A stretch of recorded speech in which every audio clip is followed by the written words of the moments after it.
Good morning and welcome to the first meeting of the Constitution, Europe, External Affairs and Culture Committee of 2026. We've received apologies from Claire Adamson and Jamie Halcrow-Johnson. So the first agenda item is the choice of a temporary convener. In the absence of the convener and deputy convener, it falls to me, as the oldest committee member, I'm expecting to hear gasps of surprise at that, that's present, and that's me, to chair the meeting initially. Our first item of business is to choose a member of the committee as temporary convener for the duration of this meeting. And I would be willing to take on the role of temporary convener. Are members agreed? Yes, okay. Fair comment. Thank you for the acclaim. So we will begin our meeting proper. And the next item on our agenda is to begin with taking evidence on the short inquiry that we're holding on Scottish broadcasting. And we're joined in the room by Professor Robert Beveridge, former Professor at the University of Sassari, Professor Catherine Harper, Professor of Media Sociology at the University of Glasgow, and Professor Nicholas Higgins, Director of Creative Media of the Creative Media Academy at the University of the West of Scotland. So you're all very welcome. So let me just begin with some broad questions and then we will go from there. How would you describe the current state of broadcasting in Scotland? Now that is a very broad question, so I'm going to go first to Professor Harper. Okay, yes, well, it is a very broad question and a difficult one to answer in some ways because obviously, you know, there are different areas within this very broad sector, some of which are flourishing and some of which are not doing quite so well. I mean, what I would probably say, if I was to give a kind of broad overview, is what we see, I think, in the broadcasting sector is a kind of series of strategies implemented, I think, to respond to adapt to what is a kind of rapidly evolving media landscape and, you know, kind of confronting the structural challenges that are being faced by media organisations right across the world and in the UK, and which have particular implications for Scotland as well. And I think, particularly from the perspective of the kind of work I do, which is exploring audiences' news consumption habits and the ways in which they seek out information to make interpretations about what's going on in the world. I think the changes that we've seen in our technological landscape have to be thought of in alignment with the rapidly evolving political landscape because it's looking very, very different. And these things coming together to produce outcomes such as the one we saw more recently at the very top of the BBC, with the Director-General obviously resigning over the editorial of a Panorama documentary, and bringing into question, I think, how public service media, news media, tackle, impartiality in a very different media landscape. So different parts of the sector are facing very different challenges. I think we've got expertise in relation to drama and entertainment, probably more on the panel than myself, because my work focuses particularly on news. But one of the big challenges, I think, facing news broadcasters is that the most recent Ofcom report said for the first time ever that more people are accessing news via social media than through broadcast news. And this is a kind of trajectory that we've seen for a number of years now. It's particularly exaggerated in younger age groups. And so, you know, this move away from linear broadcasting is not necessarily a problem in itself if people are going to broadcasting in other ways, but they're now going via social media. So there's huge audiences for news, there's a huge appetite for news, and people are, you know, accessing news that's originated with some of our broadcasters, including the BBC and STV, but they don't always know where it's actually coming from. And that raises questions about the licence fee as a funding model, etc., etc. But it also raises questions about the way in which they're accessing that information, how it's mediated through social media influencers and different things who are kind of tempting news audiences away. So there's lots of different questions there. I'd say if you wanted to just say the big story just finally, the big story in broadcasting in Scotland, obviously in the last few years, has been the launch of the BBC Scotland channel, which was in 2019, which was something that was discussed for many, many years, and in particular the launching of their flagship news broadcast, which was The Nine, an hour-long news show, which again had been discussed in BBC Scotland for many, many years, you know, the lobbying for the Scottish Six and all the rest of it.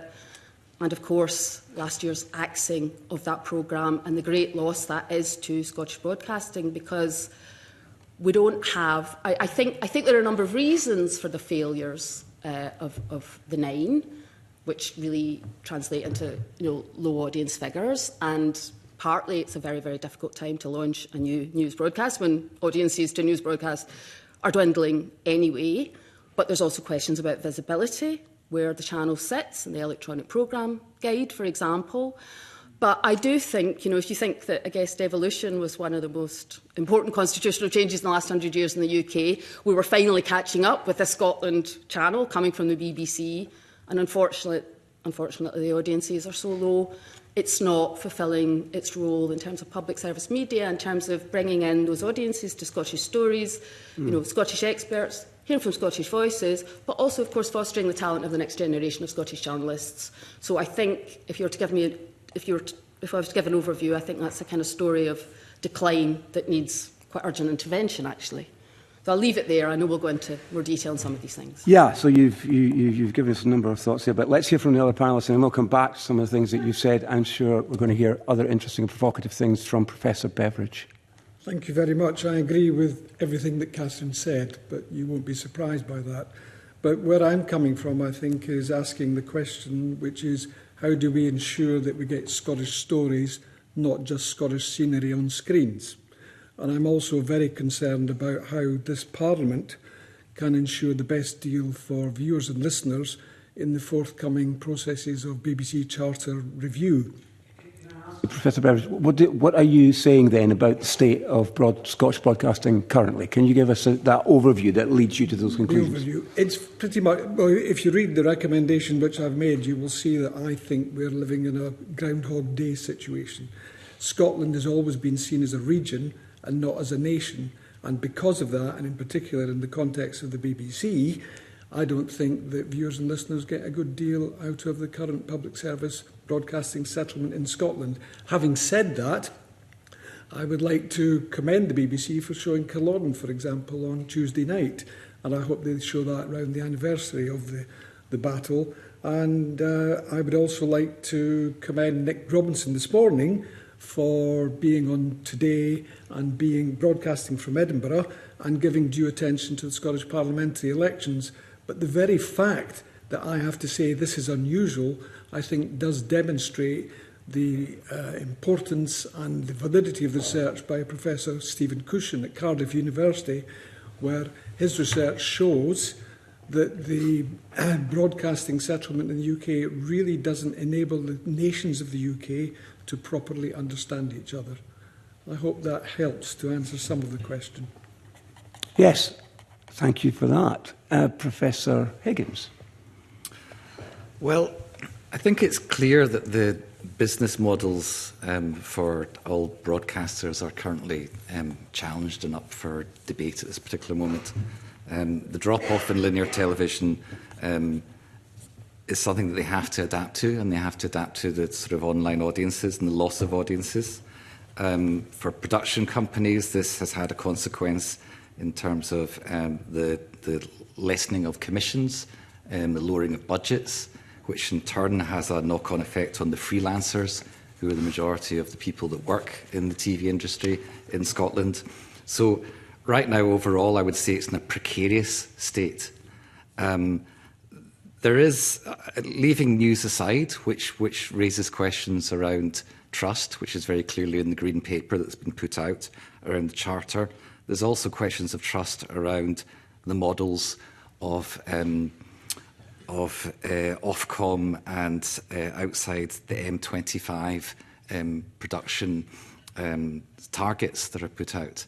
There's a lack of transparency in data in terms of how Scotland receives its share of the BBC revenues. And I think this is a moment with the renewal of the Charter where the Scottish Government can ask for more clarity around that, and that in itself could lead to more opportunities for Scottish creative industry workers.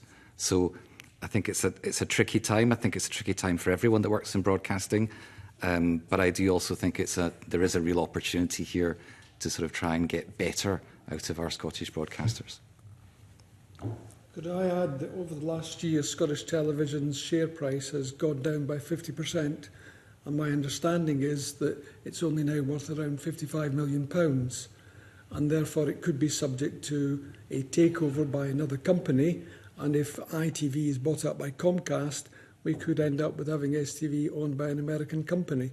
And so you will see from one of my recommendations that I don't want STV to be taken over by anybody unless there is full agreement by the Scottish Parliament and the Scottish Government.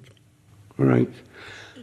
Let me go back to Professor Harper. I want to ask you to expand on some commentary. You said some sectors of Scottish broadcasting were thriving and others weren't. Can you drill down a bit and be very specific about where you think we have a thriving Scottish broadcasting scene and where we don't? I think we can see where we don't probably, but where's the thriving? Well, thriving's probably a very, very positive word. But, you know, for example, in response to the Nine being axed, for example, one of the responses to that was to think about the nature of the digital media landscape and trying to meet audiences where they are. And a real growth area in terms of broadcasting is podcasting. Now, podcasting, I've got to say the BBC has been very, very clever here, because what the BBC does is for years and years and years they've been making radio programmes, which they then put on BBC Sounds and they rebrand as podcasting, you know, which the BBC has always been incredibly innovative. I mean, it was one of the first to drive video streaming with the iPlayer, and then the market took over. And so, for example, Scotcast, I speak to young audiences, for example, who are being very, very much lost to, in terms of news broadcasting. And actually, in my focus groups, I've got to say, I struggled to find almost anybody who'd actually watched the Nine, unfortunately, because the numbers were so low. But Scotcast is talked about a lot, and that seems to be an area where, you know, BBC Scotland are actually reaching those hard-to-reach audiences.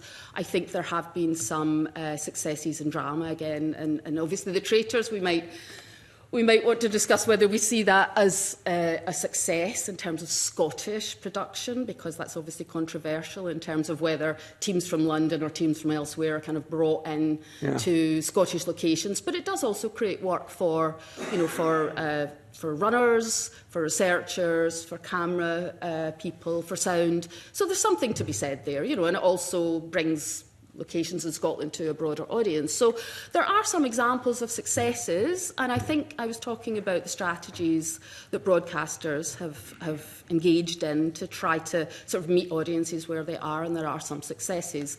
I wouldn't say the broadcasting sector as a whole is flourishing. I think we could identify some individual successes, and I don't think that's enough. And I think certainly it's probably a story overall of decline. Could I add that I think one example of excellent success is BBC Alba and MG Alba, in particular with their well-received commercially and critically not documentary drama, The Island. And again, one of my recommendations is that we actually pump more investment into BBC Alba. I think that would pay many dividends. So staying with you, Professor Beveridge, if I might, the BBC Charter and Framework Renewal process, if I can ask you to comment on that. What, in your view, should a future BBC be delivering for Scotland? How should it be structured to deliver better for Scotland? Because you've identified, indeed in your paper, you're quite heavy on the fact that you think the BBC structurally doesn't serve Scotland's best interests, or the people of Scotland's best interests. So what would you like it to look like? Well, I would go back to my namesake, Lord Beveridge, in the early 1950s, as is in the document, and I would like to see a federal BBC. I think that would lead to a situation in which a partnership between BBC Scotland and BBC was put into practice, and BBC Scotland should have control over its own schedules in the interests of viewers and listeners in Scotland. I don't think it should just have opt-outs. And again, I want to commend the BBC, and in particular the former chairman, David Clementi, for setting up the BBC Scotland channel. But again, I have concerns about the future of the BBC Scotland channel if it doesn't get the funding and doesn't get the support that it needs, and that could be wiped out by cuts from BBC London. So you'd like BBC One to be BBC One Scotland? Absolutely, 100%. Yeah, which is very clear in your written submission. As I said in the document, STV had control over its own schedules. I don't see why BBC Scotland shouldn't be the same way. All right. And Professor Higgins, do you have a view on what shape you'd like to see the BBC in Scotland be after the Charter and Framework renewal? I mean, my view of BBC Scotland is that it could do more and be more ambitious. I mean, I think it should have a greater budget to do that. I think it should be a sector leader in terms of skills and development. I think it should be a catalyst in terms of the whole media ecosystem. And my worry at the moment is that BBC Scotland in many ways is too insular, and it doesn't have enough relationships and enough activities really with other stakeholders in the media ecosystem. So in my own case, that'd be higher education, that'd be the small number of universities that actually teach practice-based filmmaking and television production. We would like to see the return of a national screen skills committee that the BBC could chair. We would like to see bursaries. We'd like to see the BBC sponsor events. BBC Studios are sponsoring the Film School in London's showcase in a couple of months' time. BBC Films in London are supporting some of the London Film School's films to be screened as well. BBC Scotland could do similar. They could work with the Glasgow Short Film Festival. They could work with in a different manner with some of the production companies. I mean, one of the most positive things to come forward in recent years have been the BFI diversity standards, and Screen Scotland should be commended for adapting those standards to make them Scotland specific. The BBC Scotland has in theory taken on board, not in theory, they've committed to those standards as well.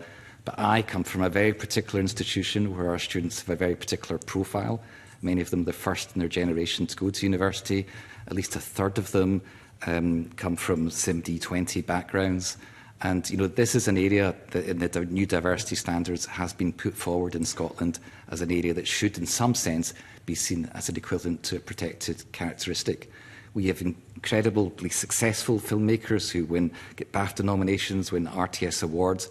But what I'm not seeing is 2 or 3 years out from university, I'm not seeing them inside BBC Scotland.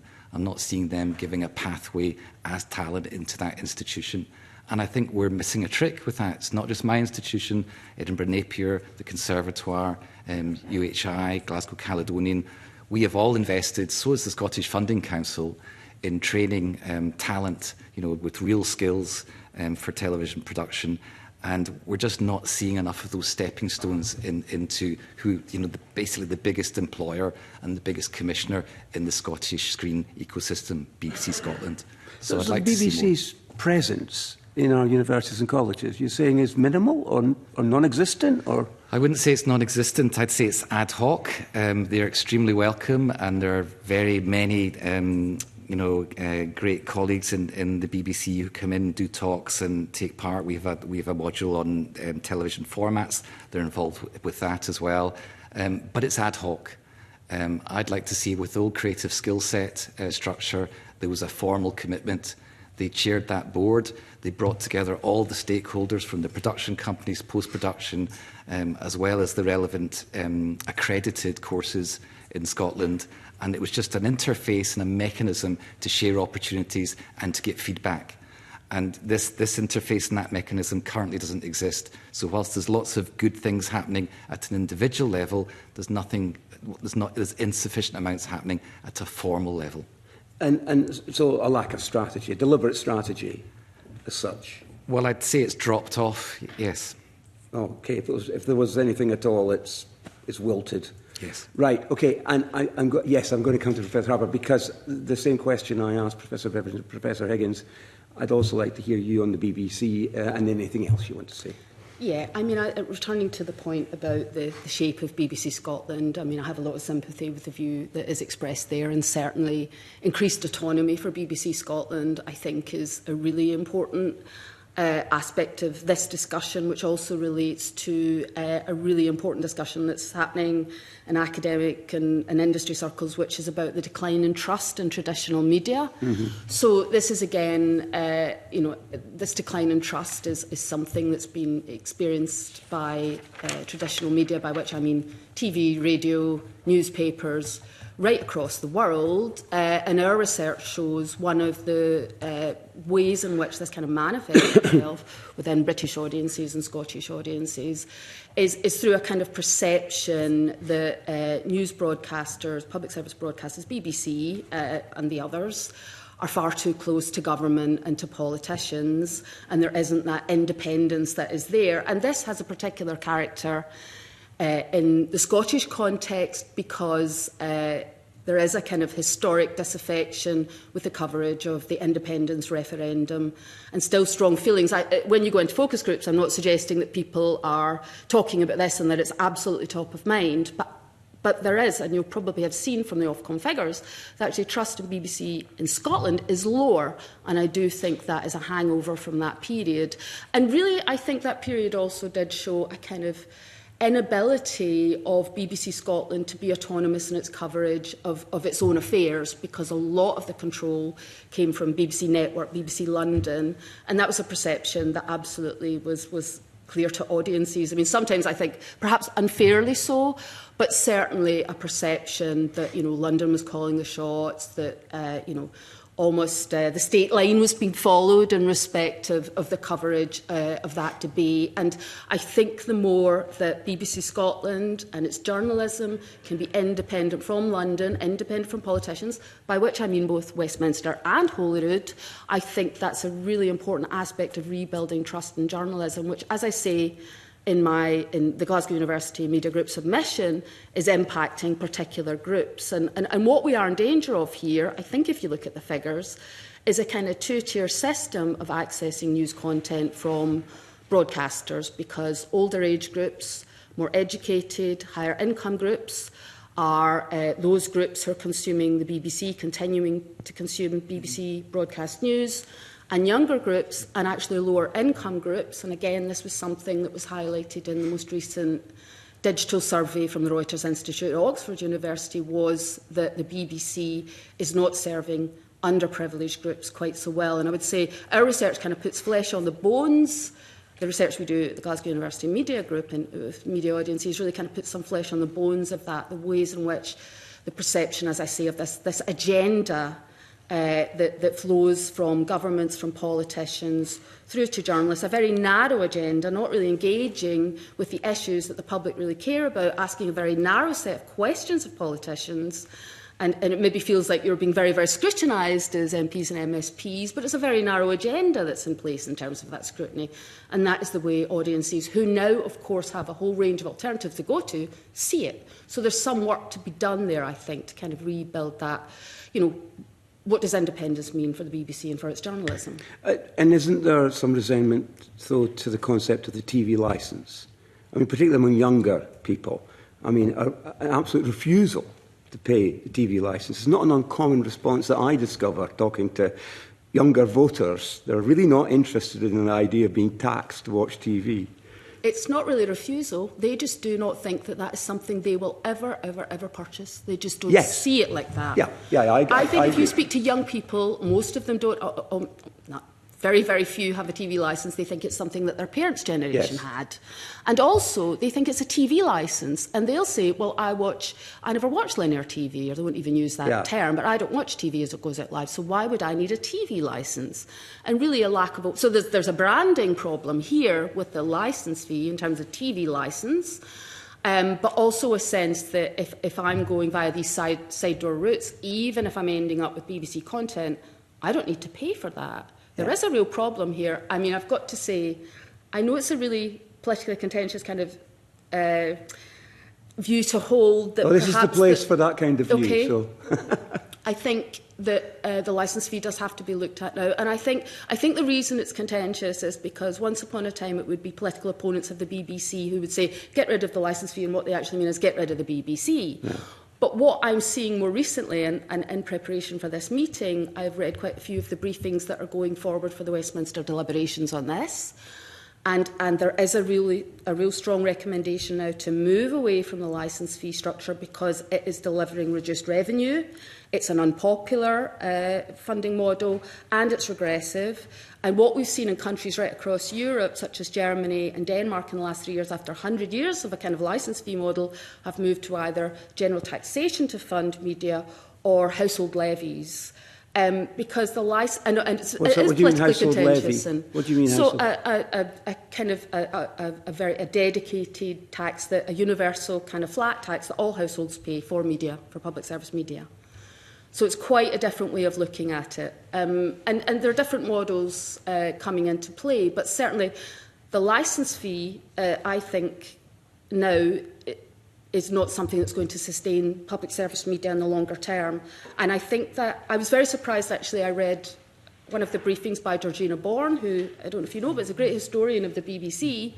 I mean, an absolute advocate of the BBC. You couldn't. I was so surprised to read that her views had changed in the last 5 years or so on this issue. So the thinking, the research, I think is moving in a particular direction. I think to continue to rely on the licence fee puts public service media at risk, actually.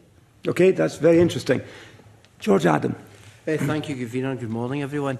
I'm quite interested in what you said there, Professor Harper, with regards to the BBC in general, because we tend to, and it's probably a question for everyone in the panel, but we tend to, when we're interacting with the BBC, they don't have to come here. Effectively, they just it's a nicety, it's a pleasure. It's they come along, and it's one of the things that they do when they're going through the charter. I think they changed it so they had to at least engage with it in some shape or form previously. But we get the impression when the last time the previous Director General came, it was very kind of, well, I'm just here to do a tick box exercise. I don't want to engage with the Scottish Parliament. It's very similar to what Professor Beveridge is saying. It's like an afterthought. You know, how do we get that better? How do we get that relationship better? Because we all believe in public broadcasting. We believe it should be better. So how do we get them to engage with us here in this place in a more positive manner? Well, maybe later I'll go first and I'll think about that one. Well, again, I think, as I've said, I think it needs to be written into the Charter that they have a requirement to attend this Parliament, or rather this committee. And not only that, but the Director General of the BBC and the Chair of the BBC should come here, not just the Director of BBC Scotland. And more than that, as I think I said in one of the other recommendations, which when I made it around 15 years ago, got a little bit of media coverage, I think the Director of Scotland and the Director General's salaries should contain an element which is performance related. And if they don't I read that in your paper, and yes. I found that quite interesting because it's a very un-BBC idea, you know, to actually... Well, governments of all stripes over decades have said the BBC should become more commercial or more commercially oriented. And I don't see what's wrong with performance-related pay for the people at the top of the BBC. Personally, I agree with you as well. I'd like to see that. The BBC Scotland themselves are going through a bit of a change, because I think they've finally caught up with the market, especially on the radio side, where they're getting accused by some of becoming too much like, to use the local vernacular, Radio Clyde, one of the most successful commercial radio stations in the UK. And on the other side, they're trying to access an audience that they don't currently do. Now, probably because I'm part of that key audience they're trying to appeal to, I quite like the changes. You know, but on the whole, is it too little too late, or do you think it's a step in the right direction? I think I would make two further points, if I may. One is, when I suggested this 15 years ago, the feedback I got from sources I have within BBC Scotland said that professors maybe should have performance-related pay as well, which is also a good idea. But then secondly, I would draw your attention to the salary, or the reported salary of the Chief Executive of STV, which is tiny compared with the BBC, and it's around the same level as the Director General of the BBC. So I think the BBC is sometimes unfairly attacked for the level of salaries which it gives to its executives. But certainly their performance needs to be accountable, and if it's not accountable to the MSPs in Scotland, how else do we ensure accountability for the performance of the BBC, other than, of course, the DCMS Select Committee down at Westminster? Well, you want to say something there, no? I mean, I think In some ways that's disappointing, but not that surprising to hear you say that, in that I do think that the BBC has a London-centric problem, and this is really something I was referring to earlier, which I think seeps into the journalism in different ways as well.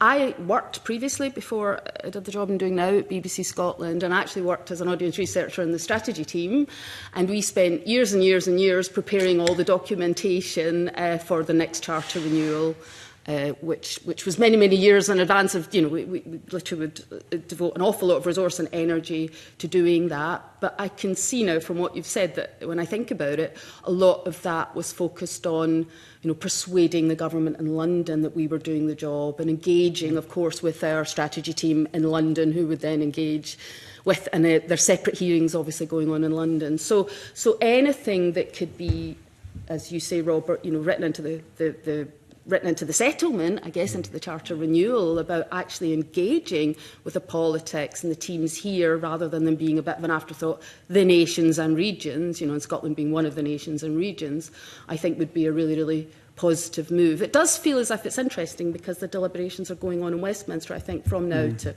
March, almost exactly the same. I'd be interested to know what the kind of interaction between these different processes are, and I don't know if you know the answer to that, but it'd be interesting to know. I guess a report will go forward from this, and then... That's a whole other inquiry for us. But it's a very, very interesting question. But I think this comes back to the point about autonomy, and it seeps into the coverage. It seeps into the degree to which BBC Scotland can actually serve the needs of its own Scottish audiences as well. So it's a bigger question, but the lack of engagement there is quite disappointing. Professor Beveridge, you brought up the idea of Comcast. It's basically Comcast bought Sky a few years ago. Nobody thought anything about it. Now Sky want to merge with ITV, and they're trying to say they're a great British broadcaster fighting against the big world streamers, but they're owned, as you quite rightly said, by Comcast, which is a US-based company as well. And I was interested in what you said, because it's something I've brought up as well, that a few years down the line, because Ofcom won't be the problem, because Ofcom will do what Ofcom does and just let the broadcasters do what they want. But then effectively it'll be the CMA will be the problem, because they'll say you're creating a kind of monopoly effectively, or you're cutting down competition for advertising. So once ITV and Sky get through all that, then that would probably be the time, a few years after that's down the line, that they would maybe look at STV, because in Comcast money, 55 million isn't a lot of money. STV is vulnerable at the moment. You refer to the CMA. The CMA made a huge mistake about 20-odd years ago when they rejected the proposal for Project Kangaroo, whereby BBC and ITV were going to be together and develop a streaming service. And they said it wouldn't be in the interests of the market. And of course, again, I don't know if you've got Glenn Preston and Ofcom coming to you later this morning. It's interesting what Ofcom's role is in these matters, and I have said that Ofcom really need to take more account of the citizen interest and not just the consumer interest. And that's really where I divert a little bit from what Catherine was saying about the BBC licence fee, because I think there needs to be a huge public education programme to try to convince people or persuade people that public service broadcasting is actually a cultural health service. And, I might not watch the BBC, but I've got no problem paying my licence fee, because other people are getting information which at least aspires, even if it doesn't always achieve, accuracy, impartiality and balance. And that's absolutely central to the future of a democracy. Yeah, because one of the concerns for me, currently one of the bigger issues is STV North News can get moved to Glasgow, or the show being broadcast from Glasgow. And there's been a slight change, because Ofcom kind of managed to snarl a wee bit at the STV and change it slightly, that there will be more opt-outs for them there. But still, they're taking away from that area. Now, that's a big decision now. But if you end up with a company like Comcast, and just for example, in charge of STV, our argument then would be, is STV still in Glasgow? Because these companies are pretty... You're talking about a company that owns NBC, Universal Studios, it's massive. Not to mention American media companies being under the suzerainty of President Trump. which is another concern. And that is not something which I would value or welcome. And I don't think Scottish viewers and listeners would want to see President Trump having an influence over the kind of news that we get in this country. Sorry, just going to pick up in the submission as well. You mentioned, you know, the new STV strategy, which relates to the points you're making about the reductions in the coverage in terms of news and reduction in hours as well as the coverage. But really, they're kind of rethinking their strategy as a kind of internationalisation, you know, which is exactly the point you're making. It's about meeting consumer needs and being driven by, you know, audience ratings, etc., etc. But actually, media, news, you know, it plays a very important role in our democracies, and actually it can't be thought of in that way. It's got to be protected in a very different way. You know, people not getting access to local news, such as the news from, you know, the northern parts of Scotland or whatever, is for audiences who absolutely rely on it, you know, for travel, for what's going on in their local areas, also to build trust, because actually that local connection is a really key aspect of building trust as well. It is a real loss. It's not just you know, it's not just the hours that are lost. It's the kind of role it plays in society and kind of that kind of social glue for many groups, I think, and almost kind of providing that communicative core that we really can't afford to lose. So it's way beyond meeting high audience numbers. I mean, it's a much bigger question. It's much more important. Yeah. Sorry, and in relation to tinkering with the licence fee or turning it into a hybrid licence fee, one of the statements I put in my submission was there should be no paywalls in public space. I don't want important democratic news being behind a paywall or being subscription only, or that might reinforce what Catherine's talking about, which is the kind of two-tier news consumption pattern. Catherine, it's just to mention on the fact that some of the issues you mentioned about the next generation, this is just finally, Convener, thanks for allowing me to continue. But basically, you know, the next generation of journalists and people coming through and people that will be working in the industry, in my lifetime, there's been opportunities in Scotland, whether it be commercial radio, or to be presenter, news, sport, to be able to do that. These opportunities are getting less and less as more of it's getting centralised in the commercial side. It's getting less and less within the BBC as well. You know, STV, during a time when they're making cuts on one side, have launched a national radio station, which is a good thing in any other time apart from what they're doing in other parts of the organisation. But these opportunities are getting less and less, and when we get something like STV Radio, there is an opportunity. They will run news eventually. So, you know, is it not to be encouraged that we actually have more Scottish voices? And because for me, I don't think I'm unusual. I want to hear Scottish voices. I want to hear, whether it be actually drama or whether it be news, I want to hear Scotland's view and everything, and that's how I want to distill my news. Now, that might be my age group, my demographic, I don't know, but surely, you know, we should be encouraging more broadcasters to go down that type of route. Can I take this just purely because for a period we were the only university, I think, in the UK to have a national broadcaster on our campus, and that was when STV had STV Local, and it started out as STV Local Air, and as you probably know, it later became STV2. But what that meant was we had graduates who got real jobs doing local news in Ayrshire, and that became, there was for a moment, a very exciting moment of a second channel that was local news, and there were real opportunities. The STV strategy completely changed at that point. But I think it is vital that we don't forget the cultural role of these public broadcasters. And I just want to go back to your point on radio, because my colleagues would kill me if I didn't say something about this. The loss of the cultural knowledge around new and local music by the cancellation of the Billy Sloan show, the changes to the Roddy Hart show, the Ian Anderson show. This is really important. You know, the BBC Scotland Radio should not be trying to be a commercial radio station. Just like you're saying you want to hear Scottish voices, I mean, that's one of the few platforms where this music gets out to the world. So what you're saying with news cuts right across. It's the same with documentary. And I would push back a wee bit also on the point about young people not wanting to pay the licence fee.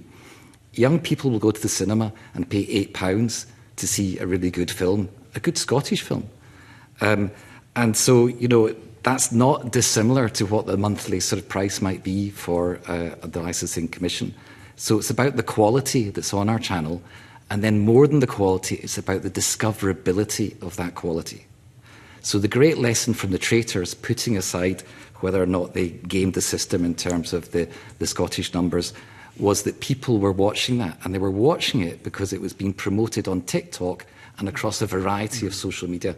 The BBC were smart, and they were the top of their game in bringing the audience to that programme. It's a good programme as well, but the point was they put in the effort.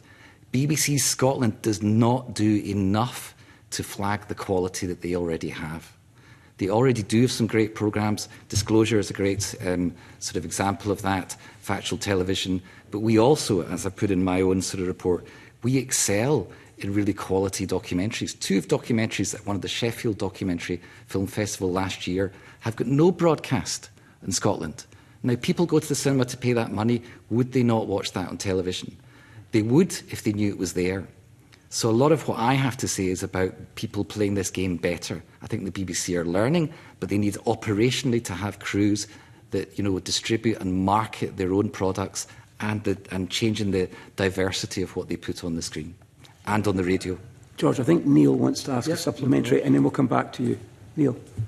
Well, there was just, I'm glad you raised that example, because I was going to raise the issue of the action of the Billy Sloan show and the Ian Anderson show, and there's been I'm sure I'm not the only MSP that's been contacted by a great number of constituents concerned about the impact that will have, not just for listeners, but also, as you say, the opportunity to profile new emerging artists in Scotland, giving them exposure for the very first time. I think this is a retrograde step. And we've just discussed previously issues about the need for autonomy within BBC Scotland. But actually these decisions appear to be made by BBC Scotland about the future of BBC Radio Scotland. So, you know, I think this is an example where, yes, there may be questions about autonomy, resources, but are BBC Radio Scotland making the right decisions in relation to that? And obviously, from your answer there, I think you agreed or not.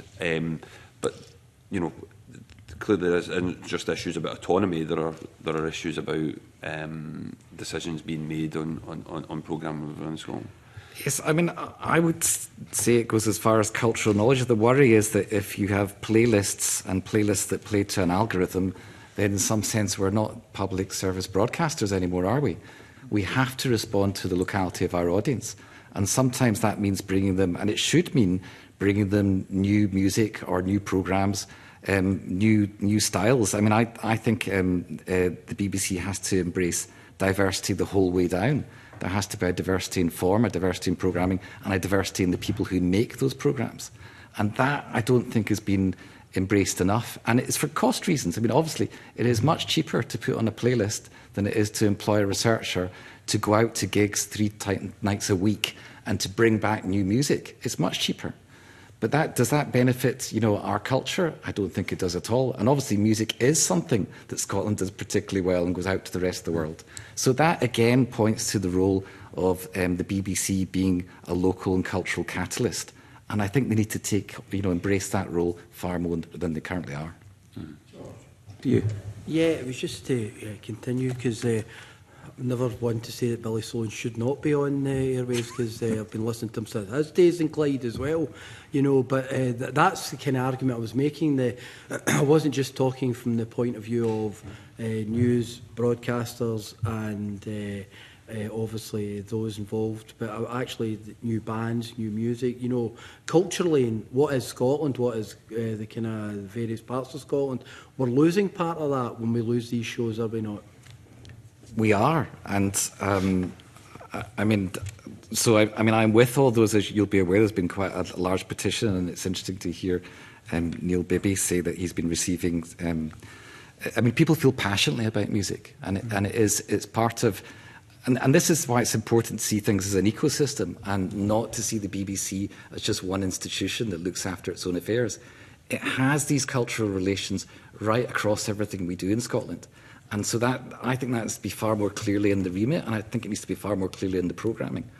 Because what concerns me is my grandchildren seem to be more interested in K-pop than they are in anything else, you know, and that's concerning. But there's a country that actually spent quite a bit of money in culture over the decades as well, so maybe there's a lesson for us there. I can't completely disagree. You know, South Korea has a lot of things that happen in their media industry. I mean, one aspect just to mention here as well, and I put it in my report too, is there's a lot of media and content out there that the BBC Scotland channel doesn't broadcast. It doesn't show that it could for very little money. I mean, we do extremely well with our short films. Our short films, you know, play at Sundance, play at film festivals, but yet, unless you go to those festivals, you wouldn't even see them. It would not cost a lot to put them on. I also think it's important in some ways that we broaden our sense of news to see ourselves as a small European nation. And this is where I'd agree with my colleague about MG Alba. EORPA for a long time has been positioning Scotland as part of Europe. You're hard pushed to find that in BBC Scotland sort of news reporting and placing us and asking a question of Scotland, this is how we do things, but how do they do it in Denmark? How do they do it in Sweden? And that goes the whole way down to European co-productions. And again, MG Alba are doing well at this. They're pulling in extra funds from other broadcasters, working with S4C, working with RTE, and BBC Scotland could be doing that as well. I've done 2 European co-productions myself, and there's no reason why BBC Scotland couldn't be playing part of that wider European broadcasting commissioning system where you're taking some money from Finland, some money from Denmark, and you're creating programmes that are shown here and are also shown over there. So for me, it has a real role in terms of... Why don't they do that? Because that's the modern way with television production in particular. That's the modern way that they get a partner and they go and do... Why don't they do more of that? You would need to ask them why they don't do more of that. The direction of travel has been to move towards formats. I think that's quite clear to see in BBC Scotland. It's cheaper. In some ways, it's better for local producers because it's returning. But in terms of, what I would see really as a, cultural representation and a sort of sophistication about who we are and the types of stories we tell and the way we tell those stories, it's really disappointing. So, there are all those other smaller broadcasters, they do co-productions all the time. So it's really a question for BBC Scotland. I mean, that's a job that somebody should have. Mm-hmm. Of course, there are 2 significant ways in which this government in Scotland and this Parliament could help broadcasting in Scotland. One, initially, is give more money to MG Alba. But the second, and I might be punching a bruise here, is going back to 2008-2009 and Platform for Success, the Blair-Jenkins report, which recommended setting up a Scottish digital network and which was adopted unanimously by the Scottish Parliament. And my understanding is there's nothing in law which would prevent the Scottish Parliament and the Scottish Government from setting up a Scottish digital network, getting the approval from Ofcom and going ahead with that investment in the creative industries in Scotland. But it didn't happen, and obviously that was a missed opportunity. I think maybe, I agree with everything that's been said, and another very good example in terms of successful kind of adoption of an era and making a name, and it would obviously be the Danish drama and the Scandi drama, which has been global and is seen as a kind of global success. But again, it's had an awful lot of investment, and I think you need to look at the BBC over the last 10, 15 years as really a kind of weakened institution. I mean, the mid-term settlement from the coalition government in 2010, which was completely outside of the charter renewal process, which is a 10-year process, and very politically motivated in the context of austerity and imposed a whole range of new kind of financial responsibilities on the BBC, weakened it politically as well, because it was in response to, I don't want to get into the whole history of the WMD and so on and so forth, but in that moment, and BBC has been very, very weakened and progressively under attack from successive Conservative governments. It doesn't feel right now, I don't think, like a very confident organisation. I mean, obviously, the events of the last month or so have not helped with this as well. So there's these questions of politicisation. It comes back to the funding model, though. I mean, I don't think the BBC is looking like a self-confident institution right now, but it also doesn't have the financial kind of structures in place to be one. And actually, again, I come back to the licence fee, it is delivering reduced revenue to the BBC. So all of these things are interconnected. Denmark has really invested in the drama. I don't doubt for 1 minute Korea has too. South Korea has too. I don't know the details, but where is that coming from? You know, there's got to be an intervention, really, and you know, you've got to look at the funding structure again. The settlement has to be more generous if you really want the BBC to do all of these things. Thank you, Convener. Thank you, George. Professor Beveridge, you equated the TV licence with public service broadcasting, but of course Channel 4 has been a hugely successful public service broadcaster and doesn't have a licence fee. No, it doesn't have a licence fee. No. But it is a public service broadcaster. It's owned by the government or the people. Yes, yeah, that's true. So, yes. I mean, there are and other it's funded models, by I think, advertising. in terms of alternative Surely, business models. But there are. I don't know of anybody who thinks the BBC should take advertising because the BBC's competitors don't want to take advertising. Maybe I introduce you to some people then, because there's quite a lot of people who think there might be scope for sponsorship in the BBC. Patrick Harvey. Thank you. Good morning. For the purpose of the whole meeting and the rest of the inquiry, can I draw attention to my register of members' interest that shows I'm an associate member of the NUJ. In relation to charter renewals, several I think all of the witnesses have talked about some level of greater. I think Professor Happer talked about greater autonomy for BBC Scotland. Professor Beveridge talked about a federal BBC. There's a range of scenarios that we could get into. There's a kind of spectrum about to what extent we want Scotland's distinct identity within the BBC to be expressed or expressed differently. I remember making this similar points actually in the run-up to the 2014 referendum, which feels like at least a generation ago now. The idea of separating this question of the BBC status from the constitutional debate by saying that I don't think I used the phrase federal BBC, but I said if the charter and the decisions about changes to the BBC were subject to co-decision making by the nations of the UK or of these islands, then you have a multinational broadcaster, even in the context of Scotland in the Union, and a multinational broadcaster which could continue to exist and to serve the different nations, even if Scotland became independent. So it kind of separates it out from the constitutional question.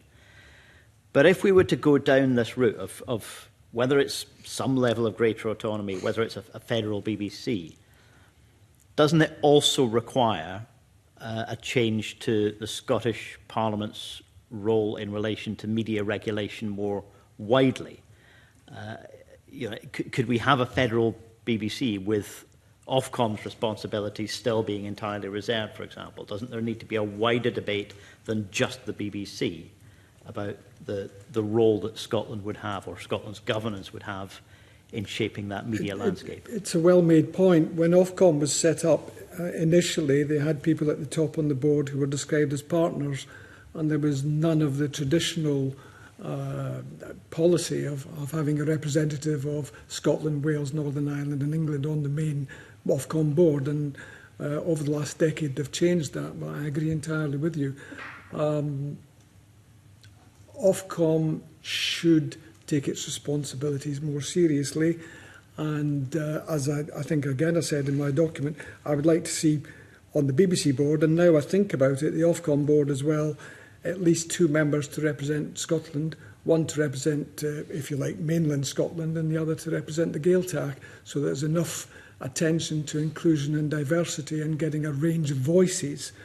And then the second point I made in relation to this issue is that the people who are at the top of those organisations should be there representing the citizen and not just the consumer. So the citizen interest. And remember that Ofcom's primary duty under the Communications Act is to take account of the interests of citizens. Now, this probably won't go down terribly well with Ofcom, but if I had the money, which I don't, I'd be very tempted to take Ofcom to judicial review, because I don't believe that over the decades they have fully met the citizen interest as distinct from the consumer interest. If you set up a crowdfunder for that, I will contribute. Other responses to this question about the degree of autonomy BBC Scotland could or should have, and how that relates to the wider regulation of the media landscape? I don't know enough probably about the governance structure of Ofcom, apart from to say my perception would be that it operates quite similarly to the BBC as a whole, in that the nations and regions are a kind of an afterthought whereby representatives from Ofcom Scotland will feed into what is the overall decision making.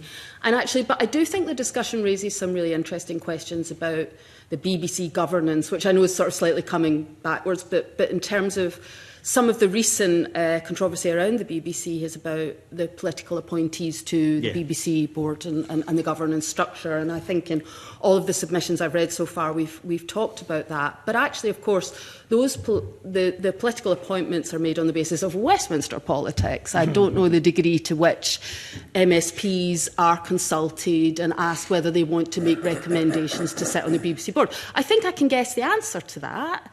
But certainly that doesn't translate into what you tend to have on the board is the Scottish person, you know. And but that sense that maybe we're thinking potentially about a governance structure in the future. Certainly, you know, I don't know what recommendations will be considered, but certainly some of the recommendations that are being put forward in the briefings I'm looking at are rethinking the governance structure to bring in members of the public, to bring in industry members, to not be politically appointed. And maybe there's an argument for a Scotland board to be making decisions and to be answerable to in respect of BBC Scotland as an autonomous institution. So there's something there to be thought about. I don't know the degree to which the BBC governance structure is being looked at through. I'm guessing it will be to some extent, how innovative and ambitious they want to be and their kind of reworking of that. But certainly, you know, that would be one way to have BBC Scotland you know, engaged in more autonomous decision making, would be to have a board that's answerable directly to the people working in BBC Scotland. And that has then ripples for all broadcasting in Scotland, because of course it's at the heart of it, you know. Yeah, let me go back to Groundhog Day. Lord Beveridge in 1951, in his report on broadcasting, said there needs to be, quote, a federal delegation of powers in the form of a broadcasting commission for each constituent country. That's 1951. We still don't have that. Broadcasting commission. That's what he said, a broadcasting commission. It was a majority report, but in 1951, the late Lord Beveridge said we needed to have a different structure for the BBC. Forgive me, what would be the role of the broadcasting commission? It would look at funding, although there needs to be, in my judgment, an independent commission for funding, but it would be overseeing the management and delivery of Scottish content for Scottish viewers and listeners, and also across the UK. Okay, so it wouldn't be carrying out the part of the function of what the current BBC is, but perhaps the political decision making by ministers and by Parliament would be separated out. But it could be a board. I mean, if you had a federal structure inside the BBC, it could be a board that was above the executive. Okay. Bit like the BBC Trust in a way. If you go back to, if you remember when the BBC Trust oversaw the BBC. I suppose I'm thinking about all of this in the context of where we are and how the wider landscape has changed. You know, decade after decade, for coming on a century, we've had these debates about charter renewal, about the BBC Charter, and in the early part of that, and certainly still through the 50s and through the decades when I was growing up, the BBC was a dominant beast in this media landscape, both in terms of the economic activity, in terms of the agenda setting. That's not the case anymore. The BBC is, you know, in some ways swimming against the tide. You know, it's a danger of mixing my metaphors too much here, but its dominant position is, if not over, it's certainly ending. I'm not entirely sure, if I may say so. Okay. If you look internationally, you will see that the BBC World Service is still held in very high regard. And as again I said in the document, I met a guy at a conference many years ago who said he doesn't think the BBC World Service should be trusted to the British because he took the view that the BBC World Service is important. The only thing I would add to that, of course, is that the BBC World Service should not be funded by the licence fee payer. I take the point about the regard in which certainly the World Service and the BBC more generally is held. But you know, in terms of drama production, for example, it's in the context of these massive streaming platforms that are putting in huge amounts of money for content that they know will have a global reach and a global audience, rather than necessarily telling national stories or local stories. In terms of news, it is still a massive news gathering machine, and yet it's, as with STV, not able to provide the local news content that I think a lot of people would have that sense of trust that you say has been damaged. And in terms of news content, the BBC, in my view, is now not agenda setting, it is reacting to the context it sits in, which is dominated by platforms sharing openly racist, far-right, conspiracist content, algorithms pushing this stuff at people rather than any proper editorial content. And it ends up responding to that context to the extent that, you know, GB News pundits are put on the BBC as though they're part of the legitimate commentariat instead of far-right cranks in the way that they would have been dismissed in previous decades. So the question I'm trying to get to really is, in looking at charter renewal, would we be making a mistake in thinking that we can simply fix the BBC without fixing the media landscape and taking a more responsible approach to media regulation more generally, including the streamers, the online platforms, and the other places where people think they're getting news content when in fact they're getting whatever Elon Musk is deciding to push at them? Well, I would like to see streamers and platforms properly regulated, but that's a wider issue. I think I would say it's wider than just news and journalism. Mm-hmm. So, for example, last year I was at a conference where the man who was in charge of Mr. Bates versus the Post Office made the point that they made a financial loss on it because they couldn't really sell it enough internationally. And I think he said they wouldn't even pitch it now. That's right. And ITV have now picked up, because it was rejected by one of the streamers, a programme that's going to be made about the blood scandal. So the issue, you're absolutely right, it's about patterns of news consumption, it's about changing technologies, is that not only Scotland, but Britain now is a very small player in the global marketplace. And my view, again, is that the Scottish Parliament and Government and the UK Parliament and Westminster Government need to really get their act together and start regulating and planning for a better infrastructure to support the values and the practice of public service broadcasting. Yeah, I mean, I agree with your point absolutely about, you know, in 20th century media, BBC in the UK was the hegemon, let's be honest, you know, and it was the centre of the media landscape, pretty unchallenged. It absolutely was setting the agenda, and it was quite a narrow agenda, and you didn't have access to all these alternative perspectives. And I think for a brief period, the early stages of the internet, because it seems to me the internet's gone through a range of different stages, but there maybe was a kind of almost more open democratic space, and you're absolutely right. I mean, we've seen in the last maybe 5 years the corporate capture of the internet, and because it's an attention economy, the very worst of the worst rises to the top, and that is the business model of the platforms. It's not an accident that they look like that. Now, in terms of where the BBC or other broadcasters or mainstream journalists or whatever might sit in that, I actually think their role, albeit they may not sit in the centre or set the agenda as they once did, I think the role becomes ever more important, because, you know, my work involves speaking to audiences, to news, and people find the environment incredibly confusing and confused, and they do not know where to go for trustworthy information. So they are really looking for something that presents itself to them as doing exactly that, which is what public service media should be doing. And as you say, rather than being reactive, it should be, you know, proactive in producing the best and most accurate account of information that there is. But we've talked already, but I agree with your point as well. I mean, we've talked already about the importance, for example, of media literacy programmes to kind of direct people to particular sources, to educate them on the nature of this very constructed and corporate environment that is trying to, you know, pull their attention into the darkest of places. But that is the landscape in which they are immersed. And I think if you were trying to change people's dietary habits, you know, you'd change you change, you try to educate them on what were the best things to do, but you'd also look at the food environment, the types of foods that were available to them, right? Because there are structural barriers there. It's a pincer movement, right? You've got to do both, absolutely. But I do think, I mean, when I look at some of these digital literacy approaches, the one thing I think that is probably a problem, and this is where, you know, the BBC and other broadcasters and other journalists have to think about this, in terms of fact-checking and sending news audiences back to sources that they might trust. If they don't trust the sources you're sending them back to because they feel there is a political agenda there, then you've wasted your time. So it's not enough to say, go back to mainstream news. Journalism has all these different checks and balances that your social media influencers, your news influencers don't.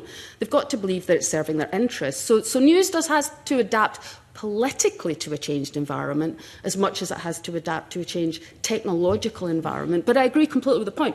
It's education at one side and then it's regulation at the other. You know, absolutely those two things have to go together. It's not going to work. Yeah. Is there time for one final question? Yes, of course. Something perhaps a little bit narrow, a little bit more prosaic, about some specific proposals that are included in the papers about the Charter renewal. One is around the BBC selling advertising or using paywalls. Now, as someone who's not immersed in this, but as a viewer and a listener and a reader, my instinct is to recoil from this a little bit. But I would be curious to know whether you think there are any models in which the BBC could use these in ways that don't rub up against the expectations of what the BBC ought to be. Is there any legitimate use for those models?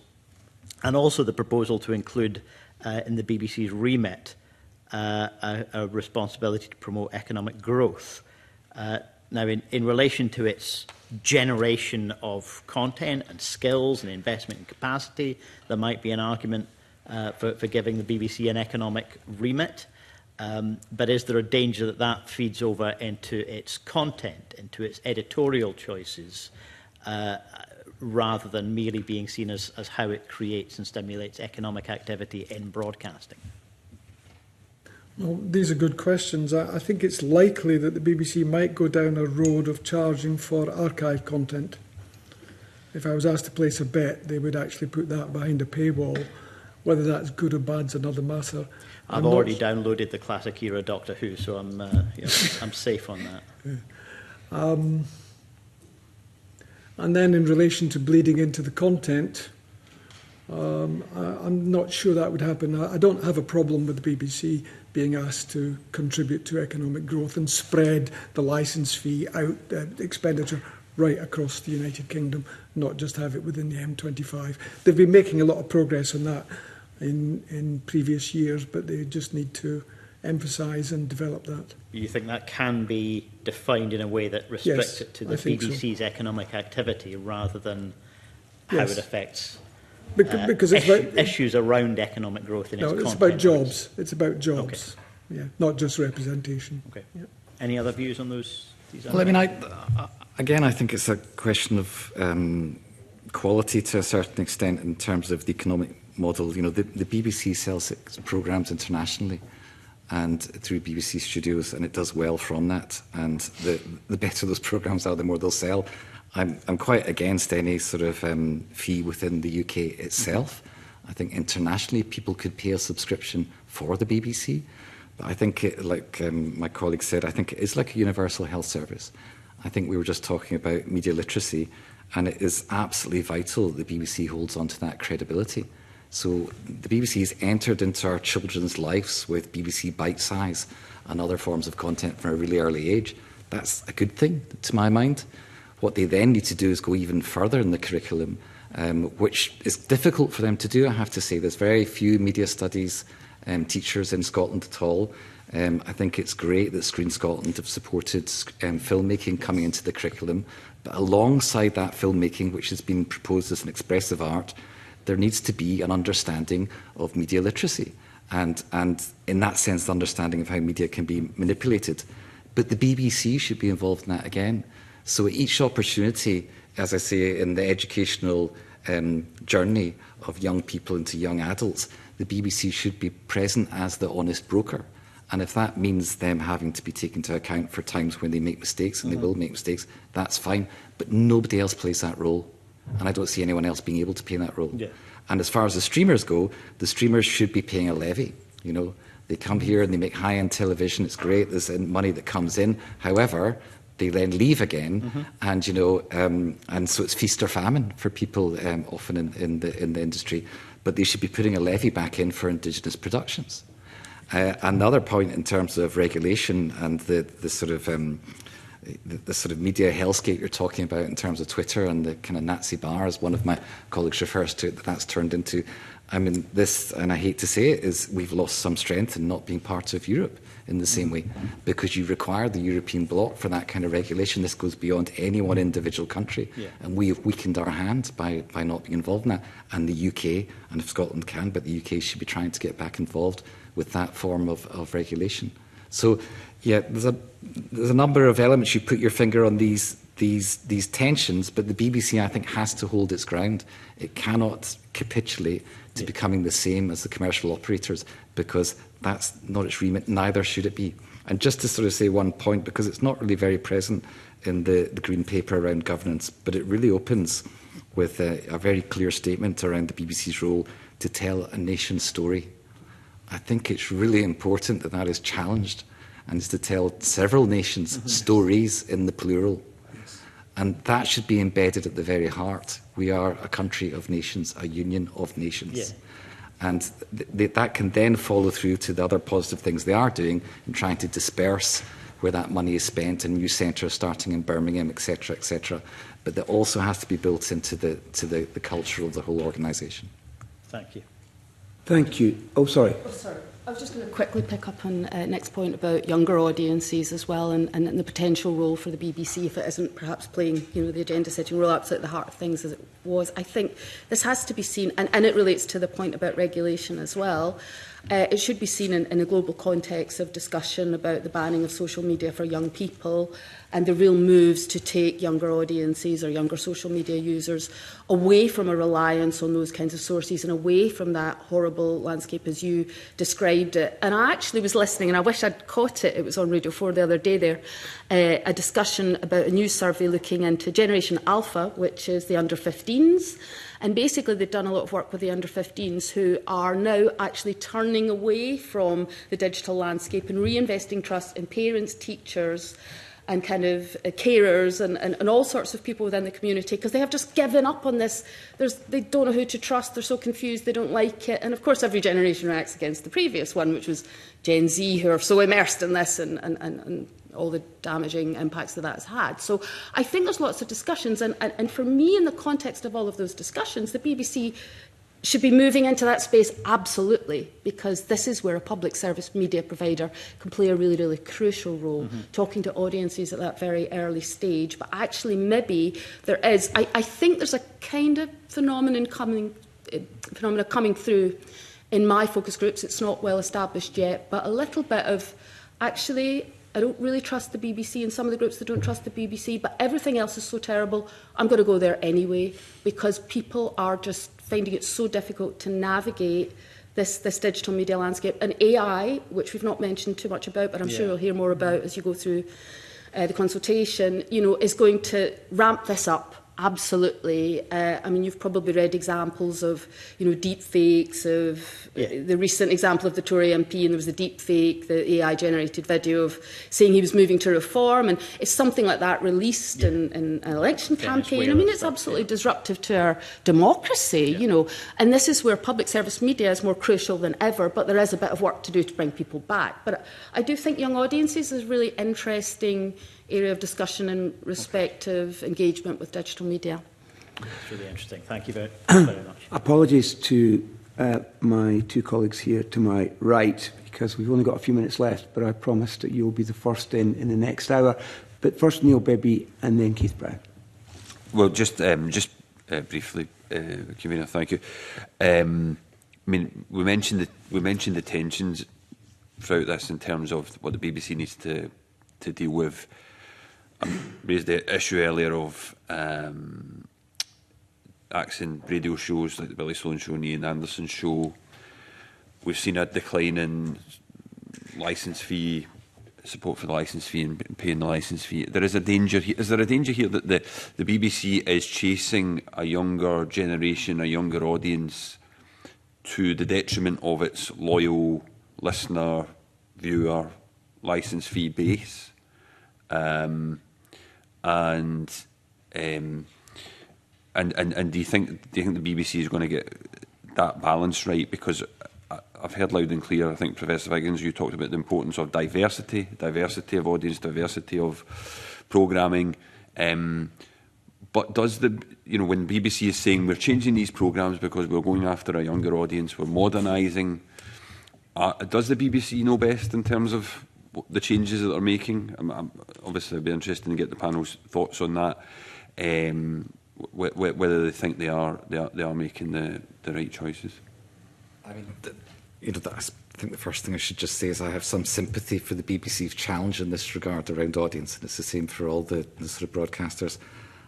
I don't think they are. I think they're trying to have both audiences. I don't think they're losing one. I think one of the most successful things the BBC have done in recent years was the creation of the iPlayer. The iPlayer allows young audiences to find things without feeling in some sense that they're going to the BBC. They find a programme, they search for it, and they get it in that form on a platform rather than on a linear sort of channel. And so I think the BBC was ahead of the game with that, and I think there's more they can do in that regard. As I mentioned before about discoverability, I think one of the biggest challenges for BBC Scotland is that question of discoverability and how they get to different audiences in different ways. So the licence-paying audience that you sort of refer to are the ones that are listening to the wireless, are quite often watching the linear television, and the younger audience are the ones that are going to access it through the iPlayer, and therefore should be engaged via TikTok, should be engaged via social media, whatever it is, Snapchat or whatever the form is. They need to do both, So I think they are trying to be fair to them, I think they are trying to, but I think they are trying to do it on very modest means, and there's these are new types of jobs, people who are familiar with how these platforms work and how that can intersect with the public broadcaster, and so therefore it requires more funding, but also commissioning power. It's long been said that the commissioners, there are more commissioners in Scotland now than there used to be, but there's still scope for us to have more. There's still scope for a commissioner of BBC 4 to be here, or BBC 3, and with that comes power. And I just think that the BBC, and it is partly within the Green Paper, has to recognise that a lot of their research and development needs to go around that question of discoverability, which will bring the audience with it. I think you make a very good point, but reflecting on my own experience, I was 21 before I discovered Radio 4, and that was a long time before Melvyn Bragg came in within our time. And I would go on record as saying that the BBC, particularly in radio, has educated more than any university I've ever attended, so I hope the BBC continues to be successful in its provision, particularly on radio. I think actually Inner Time's a very good example of the way in which the BBC has tried to tackle that question of discoverability, actually, because Inner Time, which obviously is a radio programme many decades running, is now a podcast, and actually it's found a whole new audience through the apps on phones, through being branded as a podcast. I think I mentioned this before. And again, coming back to the point I was making about the Nine being axed, actually, as one of the small group of viewers of the Nine was trying to do something very, very different there. It had Scottish experts, was engaging with university experts, engaging with bodies within Scotland, maybe not as much outside the Central Belt as it could have done. And I think it was actually a very successful news programme for Scotland. But the problem was that the electronic programme guide, it's buried there. Nobody found it. It wasn't well advertised. As much work has gone into the programme hadn't gone into making it visible. And I think that was a much bigger problem. But in terms of whether BBC Scotland are making decisions to meet the needs of younger audiences and taking for granted the audiences it already has, which are the ones I've referred to, it's inevitable it's going to do that, because that is the way in which it justifies its existence. And when it prepares the consultation papers for something like the Charter Renewal, which, as I say, working in audience research, we did many, many years in advance, you're looking at audience numbers, and there's this, that I think the principle of universality is problematic here, because really diversity, I think, is a much more important principle moving forward, actually. It's not just audience numbers, as you know, it's also audience appreciation. All sorts of So you can have a different small elements. number watching it, but they're very committed to that programme or that service. Just leave it there and then just... Yeah, thank you. And Keith Brad. Yeah, I'm sorry that our time seems to be curtailed. I think it's one of the most interesting panels that we've had, certainly in my view, and I've not said that to any previous panel. So rather than ask all the questions I intended to ask, given what the convener said, I make a few comments and just be keen to hear the response. First of all, just to say that I agree with Professor Beveridge. I very much hope I'm a supporter of public sector broadcasting, and I believe the licence fee has a real role, and I think educating people about its purpose, I think, is very important. However, the question is whether the BBC is best placed to perform that function, and I think 2 points that have come out so far are, one, the extent to which the BBC is relevant, and two, the extent to which it's trusted. And the last point that Professor Harper made, which is really interesting but also very worrying, is that young people these days may be reacting to what the previous generation had done and now looking to perhaps public sector broadcasting or teachers or parents in a way that they haven't done in the past. And I would just say I have seen that when most of us go and talk to school classes and so on, and you do see that I'm struggling to find out where can I get information that I can trust. In particular, the word about disinformation. Whether it's part of a curriculum, I'm not sure, but we get asked that question a lot. And I think the question of trust for the BBC, just to give a few examples of perhaps why we've heard that there's low take-up of licensing in Scotland. So going back to the 2014 referendum, which was mentioned, what we saw was an influx of people from the rest of the UK, the serious people coming up and doing the coverage, some of whom were Scottish, and the level of ignorance about the situation in Scotland, thinking of one very high-profile Scottish journalist in particular, well, a journalist who's been based in England for a long time, absolutely appalling levels of ignorance. Also, one of the points I put to the BBC on a number of occasions is they will continually say Scotland has two governments, but they will not scrutinise the UK government. By that I mean, obviously if there's a budget happening, they'll look at that. But for example, a lot of coverage these days on ferries in Scotland for fairly justifiable reasons, but no coverage whatsoever from a critical point of view of two aircraft carriers which were double the budget they're meant to be in well over time, even though they were built in Scotland, and the cost of those was paid for by Scottish taxpayers as much as anybody else. So, and I've challenged both Gordon Brewer in the past and Martin Geisler, and their answer is they won't come on to discuss those things, which seems to me an abdication of responsibility. So I think the question of trust is very important. A minor thing, the BBC regularly has its programmes, its news programmes, which are meant to stop at a certain time so that the Scottish version then comes on, and they frequently overrun. I raised this with the BBC, and the response was appalling, which was to say, yes, sometimes something happens, news, that's not what I'm talking about. I'm talking routinely overrunning, and it shows a contempt for the programme that's coming after that, and the BBC seems unwilling to respond to that. And in terms of accountability, it got so bad here, I think, that the SNP group within the Parliament, invited Tim Davie to come in and speak to us, which is quite unusual to come and speak to a political group, but he'd done it routinely down at Westminster for Tory and Labour groups. And he said he had quite happily admitted that he was every day of the week in London, he would have Labour and Tory senior party figures coming, banging their door down, complaining about this, that or the other, and so on.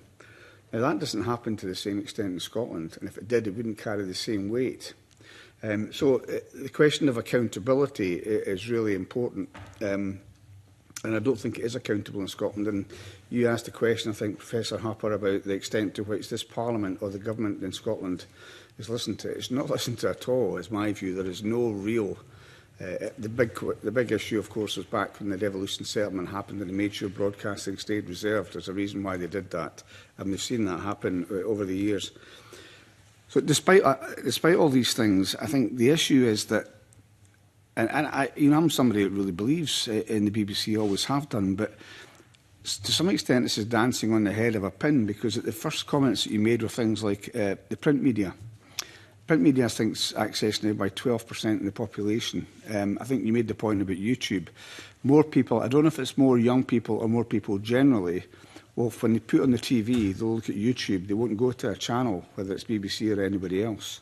So to some extent, it's dancing on the head of a pin. These are huge trends, which it's hard to see how you resist them. The best way would be to be more accountable, to be more trusted, and to be more relevant. And finally, on the point of relevance, just to make a last point, this thing that we see, not just with the BBC, but with Sky is probably the worst, where they'll have their news review, and their way of approaching it is we'll get some vaguely leftist journalist, some vaguely rightist journalist, and that's our balance. That's how we'll do it.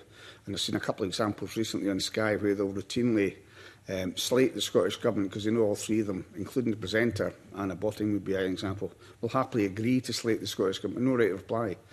Now, they're given that such coverage when it's only 12% of the population are actually reading print media. So it gives a disproportionate emphasis, and also it provides a lead for broadcasters in terms of the media. They'll take the lead from the media. So I think that the longer that the BBC and other broadcasters are not trusted and they're not deemed to be relevant, the more dangerous the position gets.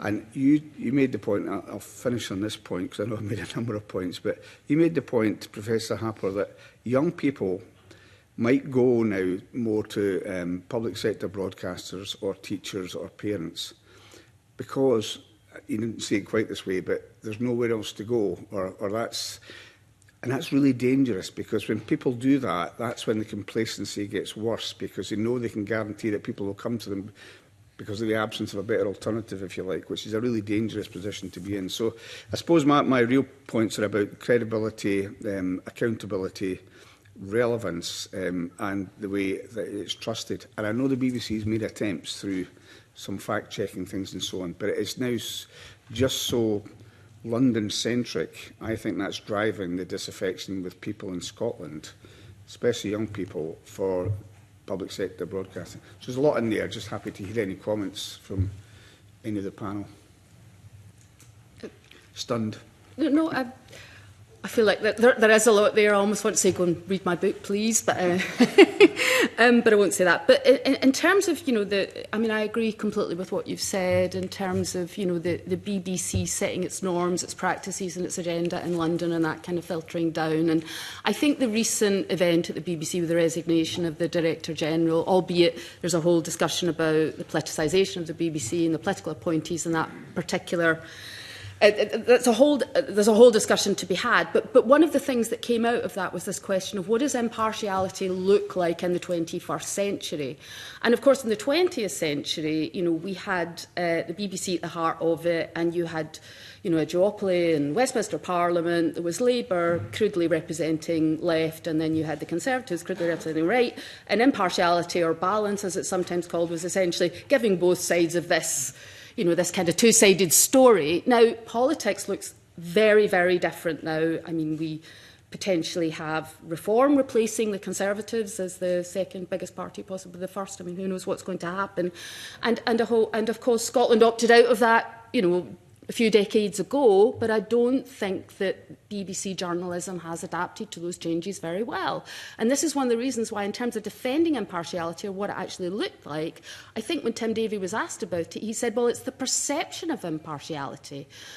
It's the objective fact of impartiality that's the important thing, but it was almost as if both left and right are complaining, then we're doing something right. I don't think that's acceptable, actually, and that sense of, that London-centric agenda, that Westminster politics, even though we've had devolution now for such a long time, it still kind of filters all the way down, and I don't think we've really resolved that. So I agree, it would be really, really good to see if something in the settlement could look at that again, and maybe it's the right time to reassess it. I'm thinking the referendum would have just happened when the previous settlement was being discussed and researched, and so maybe that is a discussion that needs to be had. But I agree with the point, and the more it moves in that direction, the less it speaks to Scottish audiences, and of course they can go for the hyper-local, media, to YouTube, to Facebook, to Instagram, whatever, TikTok mainly now, actually. and you know, and they're presenting themselves as news alternatives. But I'll stop there because there's lots to say on that, I think. I know a lot of independent supporters, and I'm using the phrase independent supporters rather than SNP members, who were very fed up with the BBC at the time of the referendum in 2014. And I understand where they're coming from. But what I would often say to them is, if the BBC didn't exist without its aspirations towards accuracy, more important than balance, can you imagine what the media landscape would like in that context? And therefore, I don't think there's anything wrong with being a critical friend of the BBC, but you need both. Because if we didn't have it, where are people going to get... we're going to be subject to propaganda, possibly from Moscow, supporting reform, blah-de-blah-de-blah. Yeah, I agree. I just think that the critical friend has sometimes to be listened to, and that's the frustration I have. And just again on the kind of bias, there was a junior researcher in the BBC who had once stood for the Labour Party years before. There was a huge hullabaloo when this was discovered as if it was an example of bias. And yet on the other side, you've got Andrew Neil. I mean, you know, it's just...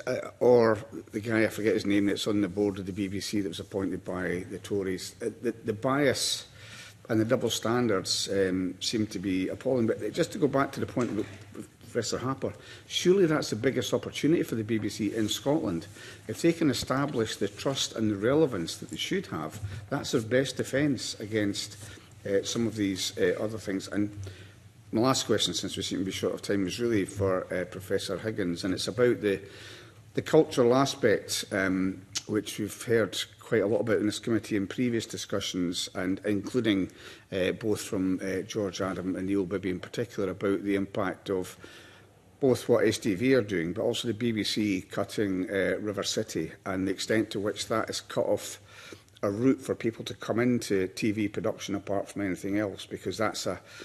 You know, it's a, I don't know what the other term for soap is, but it's a continuing thing. There's a long term to it, and it means that people can be trained up knowing there can be jobs there. And with that gone, it's a huge loss. And just to say, I think, you know, Billy Sloan and so on as well, but Ian Anderson, you know, being given the chop, it makes no sense to anybody that I know that they would do something like that. So I suppose it's the question about the cultural impact. And just to say, I revealed to the committee once previously that as a student in Canada, I was once a campus DJ.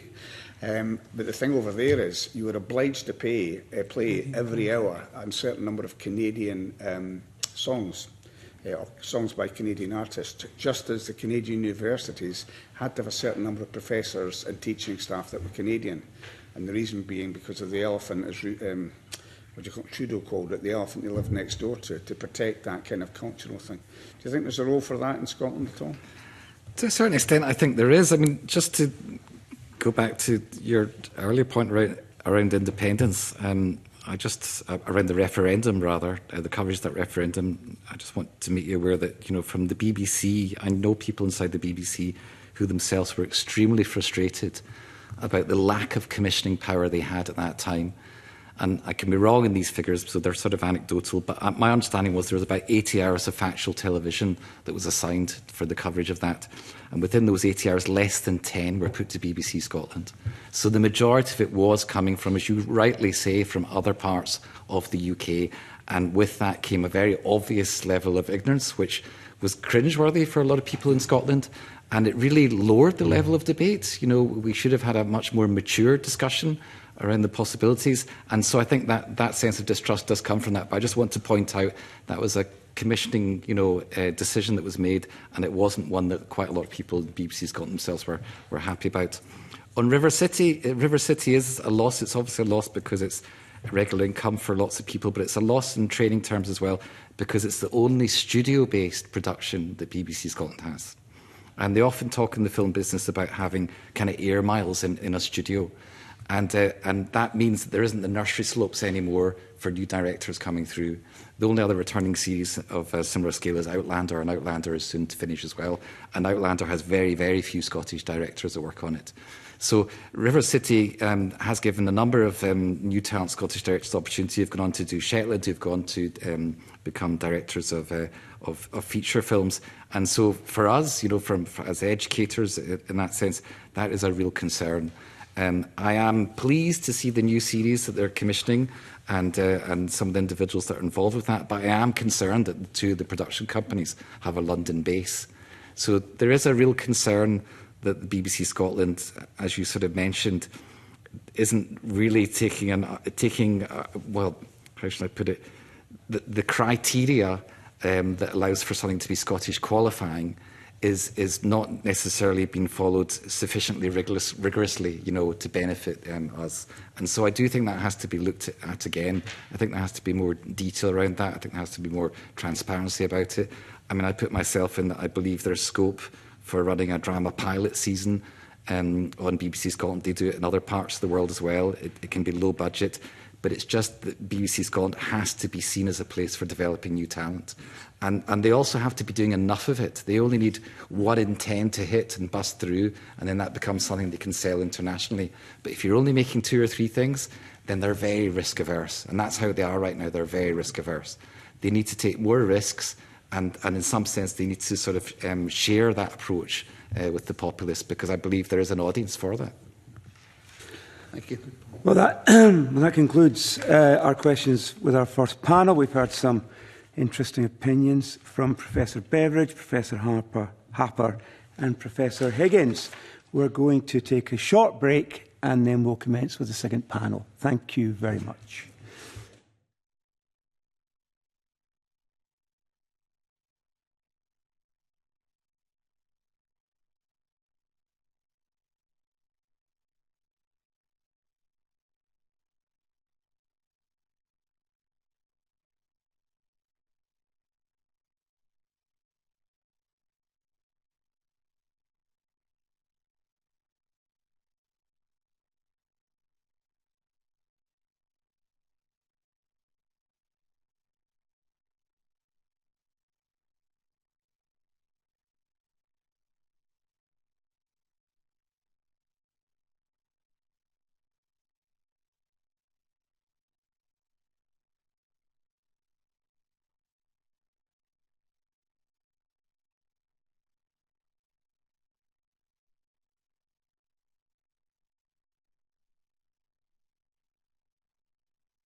The final item on our agenda today is to continue taking evidence on our short inquiry on Scottish broadcasting, and we're joined by John McClellan, who's the Director of Newsbrand Scotland, Nick McGowan-Lowe, National Organiser for Scotland of the National Union of Journalists, and Catherine Houlihan, who's the Managing Director of ITV Border. And you're all very welcome. So I'm just going to kick off, as is my prerogative, I guess, as the acting convener, with a broad question, same broad question I asked at the start of the last session, and that is, how would you describe the current state of broadcasting in Scotland? And I think I'm going to start, if I might, with John McClellan. Very much, Stephen Kinnear. Just for the sake of full disclosure, I should disclose that I do some work for Sue Webber, MSP, just so everybody's aware of that. I find I'm in a bit of a difficult situation here because I'm here representing the Trade Association, and really the state of broadcasting in Scotland is something for the broadcasters, and my interest and the interest of my sector is how it affects us. As opposed to any advice that we may wish or wish not to give to them as to how they conduct their business. Clearly, all parts of the media have severe challenges just now for reasons which have been explored in the previous session and in other sessions and widely reported. And my impression generally is that they are making as good a fist of it as they possibly can in very, very difficult circumstances, which are extremely hard to control, as we have been wrestling for the last 25 or so years. And whilst the BBC has its many critics, as was very ably illustrated in the previous session, in actual fact, my sense of it in broad structural terms, and in terms of its resources and whatnot, is that the BBC is in a pretty good position compared to the rest of us. Its news operation is, compared to other news operations, very well upholstered. Now, I would not necessarily criticise that, but nonetheless, from our point of view, when we hear about the woes about resources at the BBC, from the point of view of news publishers, it's, well, guys, this is where we've been for a long, long time, and good luck. But our sympathies are somewhat limited. STV is obviously in a difficult situation too, but nobody is not in a difficult situation just now, and there's no news and media organisation that doesn't face hard choices. Thank you. Nick?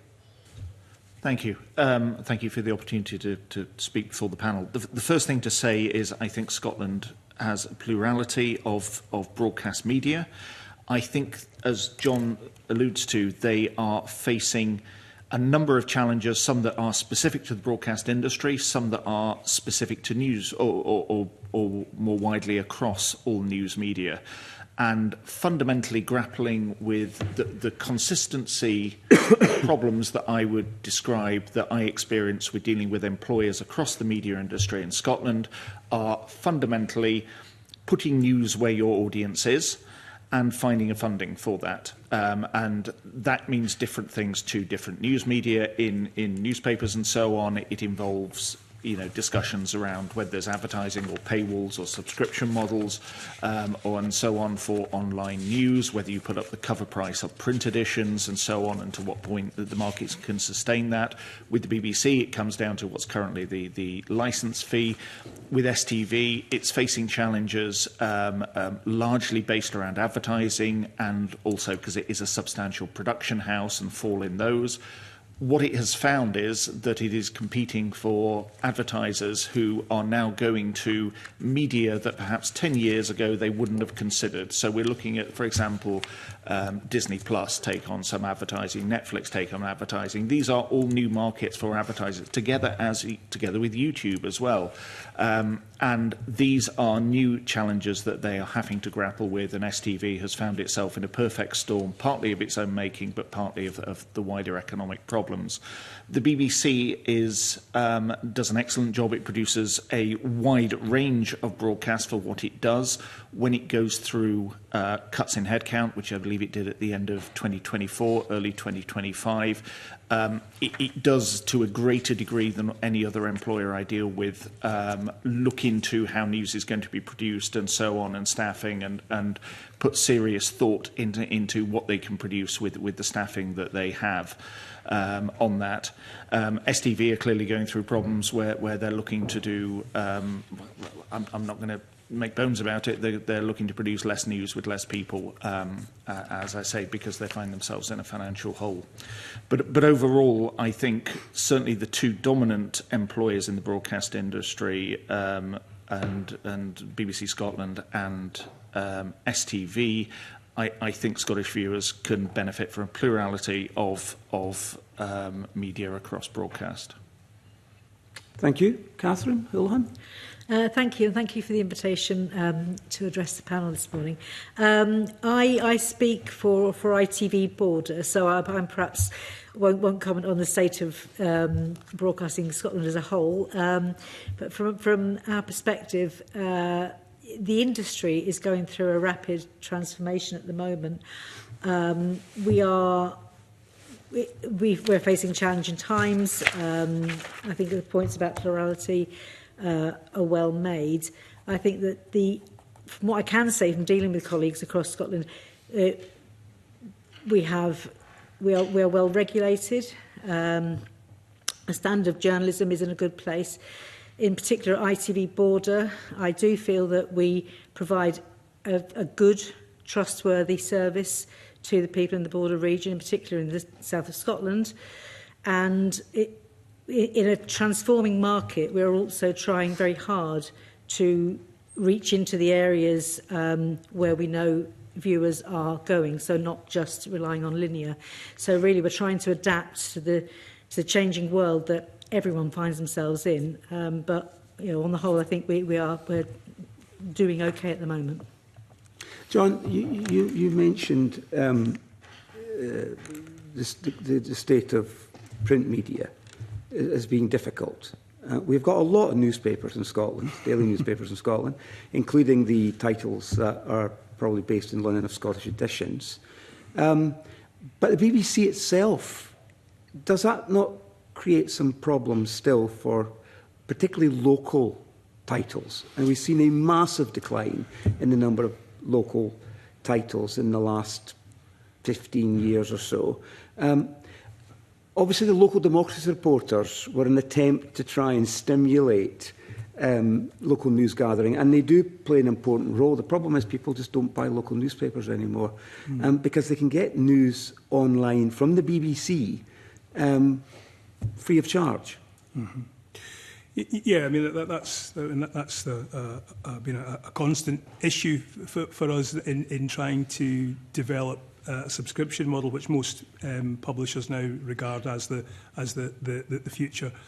It's very hard to build a quality subscription-based service when there is also a quality news service available free of charge, and and again, it has its many detractors, but the bottom line is that the BBC does provide a very good, high quality service at both local and national level. And if you want to find out quickly what's going on in a medium that you regard as trustworthy, then the BBC is going to be pretty much top of your list. From our publisher's point of view, an offer to the public of, well, here is a trusted local service or trusted national service, but we need you to pay for it. That's quite a difficult offer if there's always a free alternative.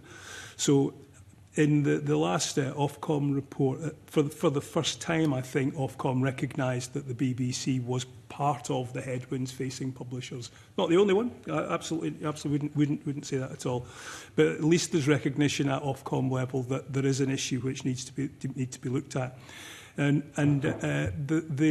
the ongoing problem, and it's come and gone over the years, is the extent to which the BBC extends what it does. and what the limits of its remit should be, and in ways that it can serve its viewers and listeners to honour the commitment of the licence fee, but without distorting commercial markets which already exist. And, we heard earlier about the need for more diversity and all the rest of it, and that's all fair. I wouldn't necessarily challenge that, but the issue has always been for all parts of the media spectrum is that if a market is proven, then the BBC feels the need to justify the licence fee by going into that market. It has to be there because there's an audience, therefore we need to serve that audience, and therefore that in turn distorts that market because you've got a quality free entrant into it. And we can't roll back entirely, but we would like the situation to maintain where we happily coexist with the BBC. Now, the Local Democracy Reporter scheme was a product of that, recognising that we needed to coexist, that there was public money going into a system which was affecting the total landscape, and how could that be more evenly distributed, and the Local Democracy Scheme was the product of it, where licence fee money is used to fund these reporters who provide copy for both the BBC and the publishers who are members of the system. And it has worked well. I don't think there's any doubt about that. There's now a guarantee of coverage of local council affairs, which wouldn't necessarily be there if the LDR system did not exist. And we would like to see the further expansion of that, but again in ways which don't necessarily distort existing commercial arrangements. For example, there's quite a lot of pressure to extend the LDR scheme into court coverage, but then that would have an effect on court agencies, and we have no desire to take away the business that the court services enjoy just now, and the very good relationships that the court services have with the court system as well. So the LDR scheme is something which has worked well. It had teething problems, but it's settled down and helps maintain the public access to quality coverage of local news. But I think that the BBC still feels the need to extend its local coverage, and I think we're at the point now where if the BBC was to do that, then it would cause significant problems to us at a time when we are really, I think for the first time in several years, feeling that there's real progress being made in terms of building subscriptions. In national titles or local? In the middle, really. The Herald and its associated titles have now hit 50,000 subscribers. It doesn't seem like a lot when you're talking about BBC audience figures, but that's a significant milestone. The P&J and Courier are at 50,000 as well. They hope to reach 75 this year. Now, these are compared to the old circulation figures of the past, which are now ancient history. It feels small, but in this marketplace and in this digital landscape, that's a really, really important anchor for us, that we've got that level of commitment from readers to take out a digital subscription to those titles, despite all of the things that you may have heard about the state of our industry. People are still committing to it. And underpinning it is a commitment to quality journalism, which both the Herald and DC Thomson have. But the continuation of local democracy reporting is fundamental. Fundamentally has to be in the charter renewal, yes? BBC. And its extension. Because at the minute, a lot of local newspaper content, both print and online, is being driven by one or two people. And a lot of it is now syndicated. I mean, you buy the Stirling Observer, you don't just get local news, you get all kinds of news. I mean, it's not quite the local newspaper it used to be, if I may say.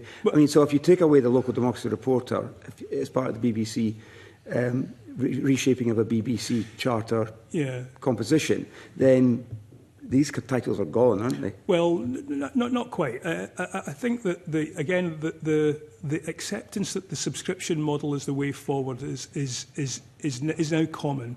And now, you know, the Reach PLC, which owns the Stirling Observer, as you know, is part of a company which is now embracing the subscription model. The Liverpool Echo and the Manchester Evening News are just launching their subscription models for the first. They've persisted with the free to access model for good reason. Yeah. And now there's a realisation that actually, subscriptions really has to be the way forward. And so I think that the LDR will be part of a rebuilding. I certainly would like to see the part of the rebuilding of that kind of those kind of titles that you refer to, and there's an opportunity to do that. But if the LDR was to be removed now, then it would obviously cause a significant difficulty. Two quick questions before I turn to Keith Brown. Nick, in your submission, you say that the BBC Charter is the only one in the UK that requires regular renewal, and the NUJ believes a safer, fairer funding arrangement could be adopted. What do you have in mind? I talk in the same submission about how it is negotiated with closed doors. I've talked as well. We've just talked about LDRs, which, to go back to the previous point, I agree they do an excellent job. They put journalists in places that commercial interests, that they would not be there if commercial interests were intended to reign. And I think the LDR scheme is one to has benefited journalism in Scotland and across the UK, but the funding for that has come top sliced from the BBC fee, and the two large chunks of money that have been taken off the funding for the BBC have been to fund the LDR scheme from that, and the funding of the licence fees for over 65s, or over 70s, forgive me. So both of those things have been allowed to happen for political reasons, on top of and have taken out the funding instead of through a sort of fair and transparent process of charter renewal, funding, and so on. So, is the NUJ's position that you don't think there should be a 10-year renewal of the charter? You want something? You don't want that? Or? I think 10 years gives continuity. It's similar to the Ofcom Channel 3 licences. I think if you are making commercial investments, I think that is the sort of timescale that you need to look at for security of funding. But I think when it comes to the renewal of that funding, there needs to be sort of greater transparency of the conversations that are happening behind closed doors, which I referred to in my Does this submission. presume a continuation of the existing business model for the BBC? Sorry, could you repeat the question? Does this presume a continuation of the current business model or funding model for the BBC? Broadly, yes. Broadly, yes. Right.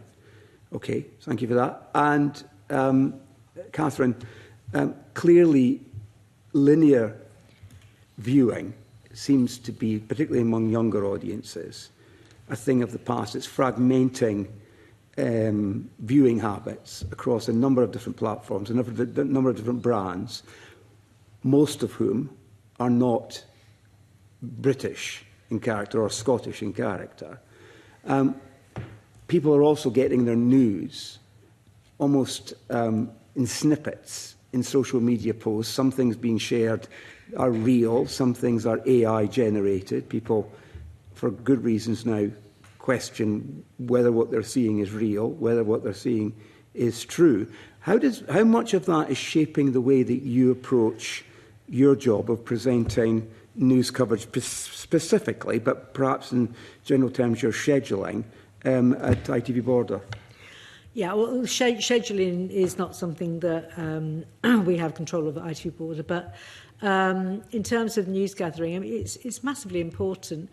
Ofcom, I think, said last year that now more people, 70% of people are now getting their news online, as opposed to 68% of people getting it from television. And that's the first time, I believe, that, if you like, it's tipped into more people getting news online than from traditional linear sources, and so we have to react to that as a commercial commercial broadcast, we need to be serving the viewer, and the viewer now is the user, wherever they are, because our priority is trustworthy, impartial, relevant, and in Borders' case in particular, regional, local news and current affairs for the viewers. So if they're on TikTok, that's where we need to be. If they're on looking on the website, that's where we are. Now at ITV, we kind of approach this across all the regions. So there's kind of economy of scale. So we have teams that are specifically do social media coverage, and there's then the kind of liaison from the local region where we provide the content and the story, and we say, okay, we think this will work, and then if you like, the experts within ITV will target that in the right platform. So yeah, so we're working to, we're trying, I think everyone in the industry is currently trying to work out quite how to be everywhere that we need to be. And in terms of the attention span that you mentioned, you are right that there's this very much sort of scrolling culture, but we're also seeing that quality reports, written and video, there is an audience for them, and in particular from specialist correspondents. So people who have a specialist interest in an area and are giving their knowledge, their if you like, their take.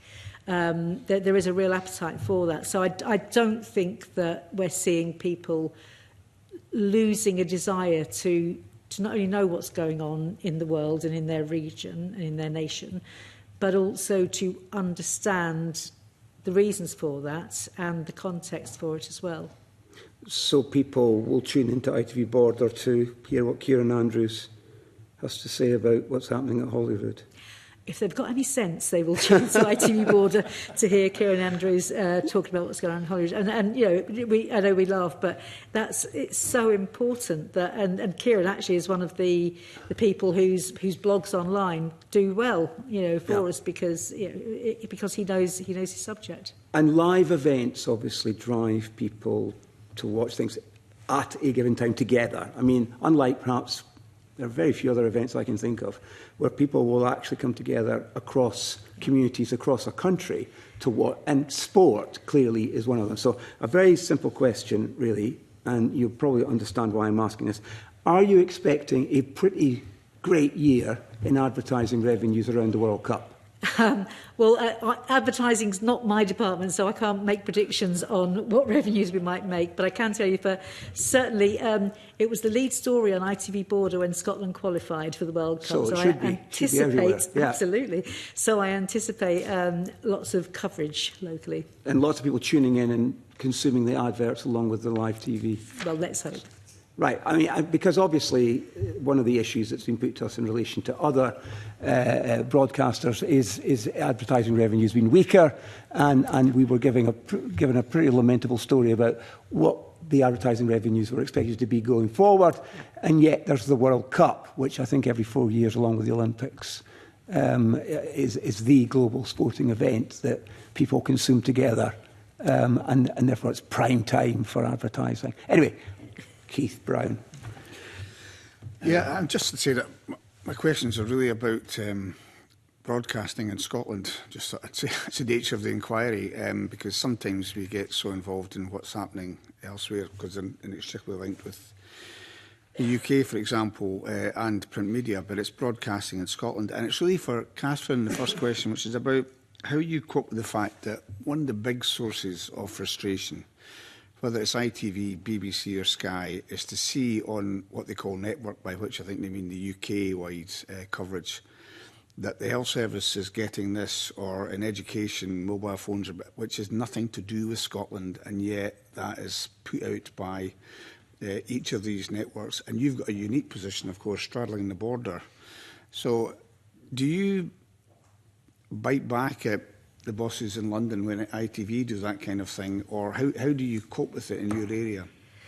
Well, so there's two questions there really. So in terms of what the network ITV coverage is like, we across ITV News nationally and regionally, we work very collegially. So if we were to have a view that the network programme was somehow missing out a very important Scottish angle or kind of nuance, we would absolutely speak to them. There's an open door. We know colleagues in London that's not a problem. So, but more locally, and you're right, border is absolutely unique, and because we cover England and Scotland, it is a porous border. We have people living on one side of the border, working on the other side of the border, and just travelling across the border for shopping or entertainment and so on. And it's actually not as hard as you might think to cater to those two audiences, because it's routine now in ITV Border to be doing a report and say, well, in Scotland, blah, blah, blah, or these changes don't apply in England, or this is only relevant to England.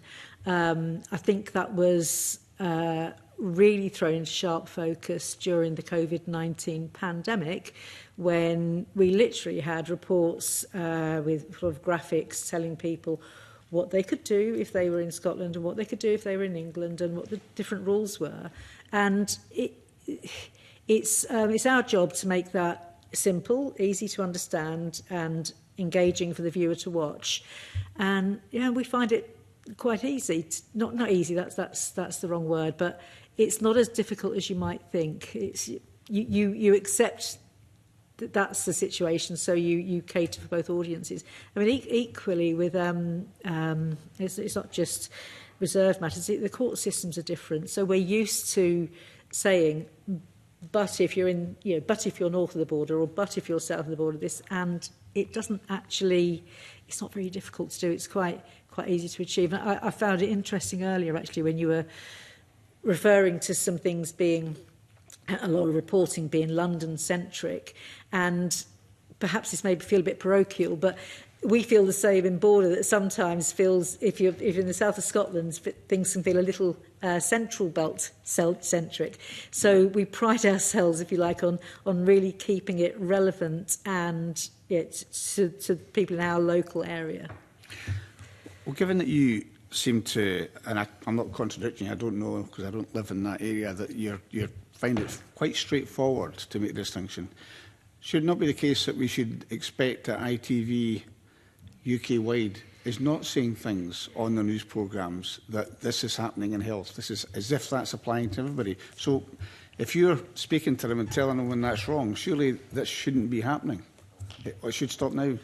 Well, I mean, it depends what's happening. I mean, we're not on the phone every day because I don't see it every day thinking there's something wrong with what we're doing here. There is the space for a conversation to happen. So I think you've got something wrong there. But if I'm honest, I can't remember the last time I felt the need to do that watching ITV Network News.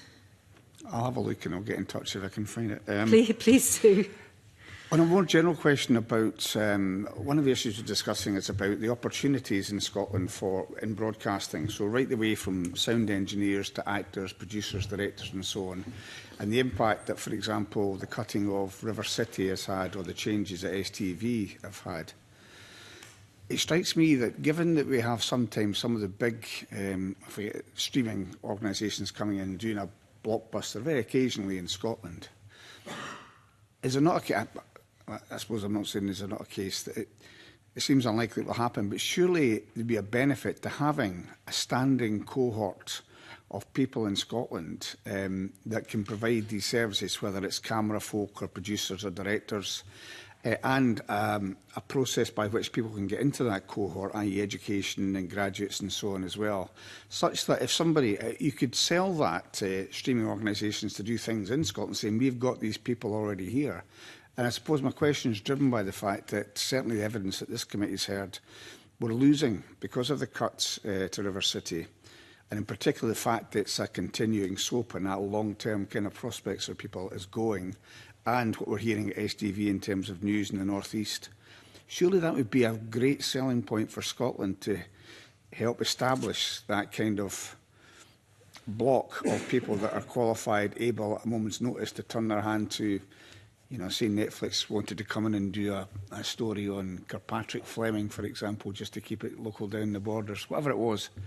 Is there no way that that kind of collaboration can happen between public sector broadcasters, the other mainstream broadcasters and the streamers? I'll ask Nick that first of all. Okay, well, thank you for your question. I will be clear on the remit I can speak to. You talk about River City and so on, which would, you know, my counterpart in Bectu would be far better to speak to that. You talk about technical staff as well. I can say within the National Union of Journalists, around a third of our members are actually freelance, which I think is the sort of what you're referring to there. And having a strong freelance ability gives flexibility for employers, for, you know, whether it's for covering things, but for certainly larger events as the one you've described, and that would stray into Bectu's territory, it is a selling point to Scotland to say we have this trained workforce, we have that. If I can bring it back to news, if we take the example of how journalists get into the industry and so on, I think the broadcasters there provide a great deal currently of opportunities. STV make a great deal that they have 5 bases round the UK and around Scotland and Westminster. In fact, 6 if you include Westminster. But I have to say that the BBC have 14 bases in Scotland, 12 of which have journalists at them, and that gives a great opportunity for. You know, if you are a journalist growing up on Fair Isle, there is the ability to work on Radio Shetland, and actually you get to, because it's such a versatile and small station, you get a wide range of skills there, and then that feeds into, you know, the BBC elsewhere. I know there are graduates from Robert Gordon University, which has an excellent course. It has about 60 journalism students. They have a good working relationship with STV. And the members that I work with, you know, we can actually you can map them across from, say, Robert Gordon University to working to STV, to working to the BBC, travelling around the country. I was on the picket lines yesterday with the journalist at STV who'd worked in all 4 of the main offices of STV around the country. And having that workforce and having that infrastructure and journalists coming up and being sort of fed into media organisations and so on, and having that equality of opportunity from wherever they are in Scotland, I think is really important. And one thing that I think we are in danger of losing with the STV cuts at the moment. Yeah, I think, just going back to my original point, I think we're concerned with broadcasting in Scotland, but I appreciate you coming from the point of view of journalists, and maybe it wasn't the right question to ask of you, but just back, journalists work in broadcasting as well. So, you know, I represent my members in STV News and BBC Scotland News. I understand that. The point I was making about staff that can be involved in broadcasting, camera people, sound recorders and things like that as well. So maybe it was the wrong question for you. But just on that point, and my last question is in relation to some points that John McClellan made. I represent an area which includes Clackmannanshire and part of Stirling, as Stephen's mentioned. So we have the Alloa Advertiser, who have no reporters in Alloa. That I'm aware of, and much of their content, they're run in Dunfermline, I think they're part of the Johnson Group, is done by a reporter that uses AI to generate content. I'm not being critical of that, because I think that's the way things are going to some extent, but I just wonder, what are you aware of, this is for each of the panel members, that's happening in relation to, is broadcasting in Scotland aware of, and as far as it's possible to be, ahead of what's happening in terms of the way AI might impact broadcasting in Scotland? How is it being treated? I mean, it may well be that, although I lament the fact we have no reporters locally, it is a forward-thinking thing to have somebody using AI in that way. Is there other examples of how AI has been used in broadcasting? Maybe come to John McClellan first. I can't really speak for the broadcasters because I'm not involved in their business. Well, journalists as well. I'm talking about journalists. But yeah, I mean, as far as news publishers are concerned, then AI is seen as a means to be able to produce news quicker for what would otherwise be relatively straightforward processes. For example, producing large numbers of small stories about planning applications, things like that, routine, turning public documents that are not going to make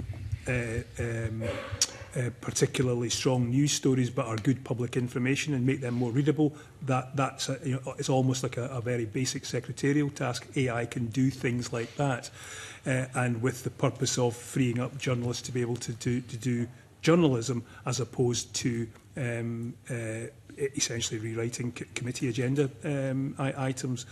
So I think that it would be remiss of publishers not to look at the opportunities that AI will present to maintain the flow of local information in a readable format, as long as there's, and I think there's a clear understanding also that it still requires eyeballs on it, and that human intervention is still an essential part of the process, even for something as routine as a straightforward story about somebody's back extension getting planning permission.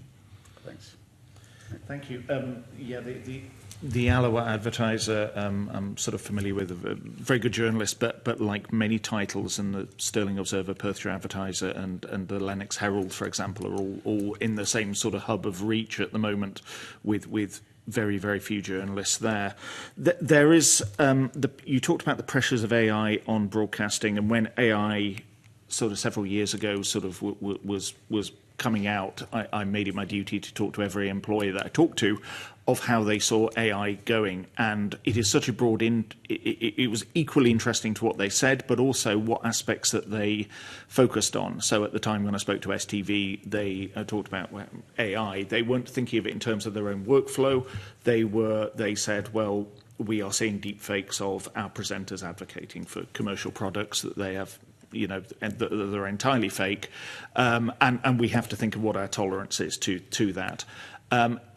Particularly within newspapers, where there is growing pressure to find content that costs less, the two main trends are to share as much content as possible, which is why, referring to the Stirling Observer, why there's far less Stirling news and so much content shared across titles, and you'll find that in many Scottish local titles.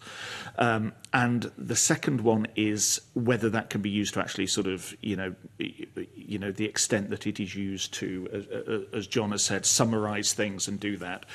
John's spin that it frees up journalists to do other things is, I would take a different line. I think it provides content that is a lot cheaper. It is a lot more dangerous. There was an anecdotal case that happened in England where AI was set loose on a summary of court reports, and of course the one thing AI did not know was the statutory reporting restrictions for victims of or alleged victims of sexual violence, and so a name came through that wasn't sort of picked up. AI also can't get into a court. It can't get into a council building. All it can do is summarise what someone else has written or so on from that. There are one of the most egregious uses of AI that I find is within Reach, where every journalist has access to a tool called Guten, which is a rewriting tool. And ostensibly, this is so that the same story can be taken from, say, the Manchester Evening News and used in the Daily Record or the Mirror and rewritten in the House style. I think that is disingenuous. The real purpose of that is to thwart the Google algorithm into thinking that several different stories have been written, because if publishers publish the same story on several different websites, the algorithm chooses not to trust those websites. And so that's an area where there are, instead of investing in quality journalism, there's huge leaps done to sort of circumvent that. And going back to broadcasting on the BBC, you are starting to see, and they are properly labelled, sometimes summary, sort of 4 bullet points at the top of a story that say this summarises the story here, and this has been generated by AI. First of all, it's firstly flagged that a tool has been used, and secondly, it is looked over by an experienced journalist who understands that is clearly any developments in AI within the BBC we want to be closely involved in, but that's where we're seeing it sort of seep in for that. And you're seeing it elsewhere with sort of headline writing or summaries of stories. The fundamental, as John says, there has to be a journalist looking at that copy and taking responsibility for it.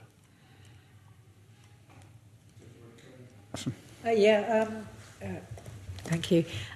Yes, well, in ITV News, we don't use AI reporting. ITV has an AI policy. There is a bespoke AI news policy within ITV as well.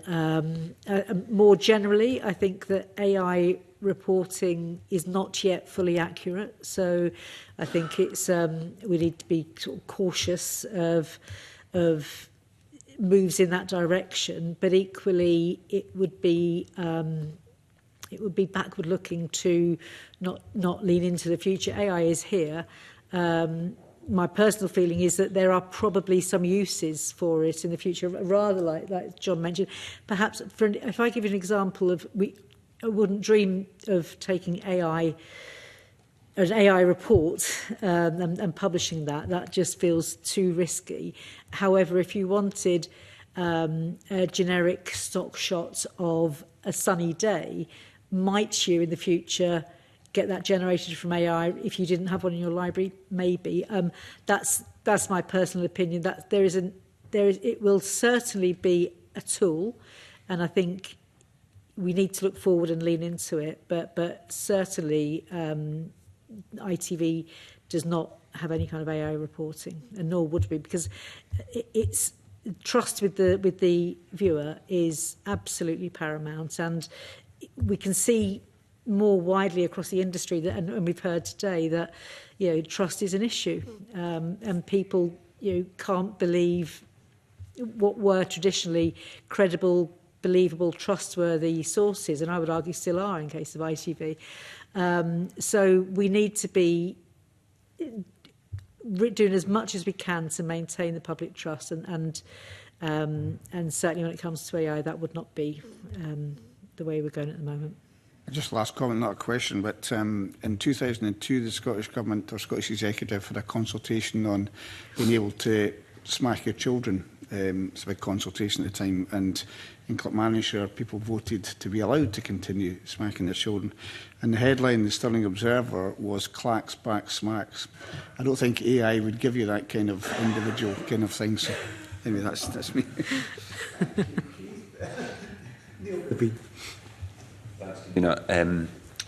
Obviously we talked a lot this morning in the first session and now in this session about modernising and advances in technology. Just to follow up the previous question there, you've talked in your submission, Catherine, a lot about the efficacy of the operation of ITV Border. From your perspective, how further advances in technology taken forward by ITV Border, how do you ensure that just doesn't result in less staff and less jobs in your organisation? Well, I suppose you take on technology, and I'm part of a wider ITV, which takes a more strategic view at headcount and such like. So it would be misleading if I would say that I have the control to suddenly halve our staff because we've got AI coming in.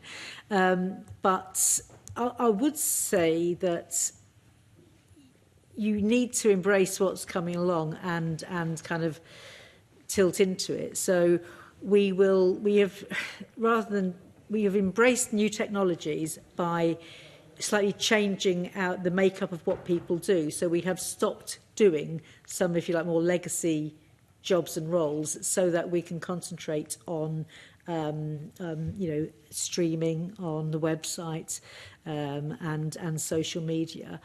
So really, the fundamentals remain the same. We're not, at ITV, we are we're a very lean company. There wasn't much fat to begin with, and so what we're now doing is we're kind of repurposing what we're doing to tailor it to the new platforms that we have. But as I say, beyond that, more big structural headcount would be something we did at a national level. Yeah. I mean, I think when we talk about modernising broadcasting, we can talk about changing what people view and moving with the times in terms of content. We can talk about the ways in which people consume that in terms of technology. But then the other aspect, and I think both of those things, people that is definitely happening, and people need to move with the times, and no one would object to that. I think where the concern is about modernisation is about that impact of AI on or technological changes on jobs. And I know both John and Nick have raised issues about AI in terms of the impact of that. And I think Nick in particular was, laying out a range of concerns in that area. In terms of the solution to that, is that, Catherine, you just said we've got to what's coming down the track. Obviously, there are huge advances in technology and AI, but is the answer to those issues better regulation of AI's use in broadcasting and the media landscape? Yeah, I mean, I think the regulation is important and absolutely should, but but why? What is the regulation for? If you're just retaining jobs to never change and never modernise, that doesn't seem that any business would do that. That doesn't seem to be a good business model. But I think so. This is two-pronged. You're talking about how you mentioned keeping up with the times. Now that's something we've been doing as long as I've been a journalist, and you always try to tilt your content to what's relevant and current at the time. I'm old enough to remember doing reports about the very, any police investigation that used the new DNA technology was, guaranteed a headline because it was all new. You kind of constantly reporting. You always try to stay with what's current. And in terms of, will AI replace jobs? I think that's a question for literally every industry and kind of the whole of society, and probably a bit too big for me right now. I think there's a difference with. I think there is obviously wider questions about AI, and a bigger debate about it. But in terms of media, broadcasting, journalism, it's vital link to our democracy.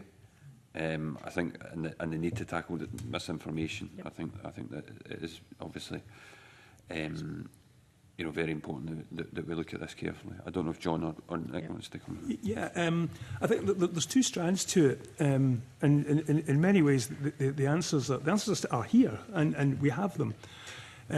As far as content is concerned, we've got effective regulators both for broadcast and non-broadcast, and the regulatory structures are technology blind, really, and that's a good thing, because then if there's an issue, if there's a story that's, as Nick illustrated, that's inaccurate, it doesn't matter how that's been produced. If it's inaccurate, and it would go through the regulator. So if the regulators maintain a technology neutral stance, then it's the content. Is the content correct? Is it compliant, or is it not? And how it was produced then becomes an issue for those who have produced it. The other side of it is which from our point of view is continuing to be a massive issue, is that of scraping and the abuse of copyright to use in AI, using original content to generate material for which the creator gets no benefit. And again, the answers are already here. We have a robust and strong copyright regime. It's just a matter of maintaining it and implementing it. And I think that we're actually in quite a good place as far as dealing with regulatory issues and legal issues as far as AI is concerned.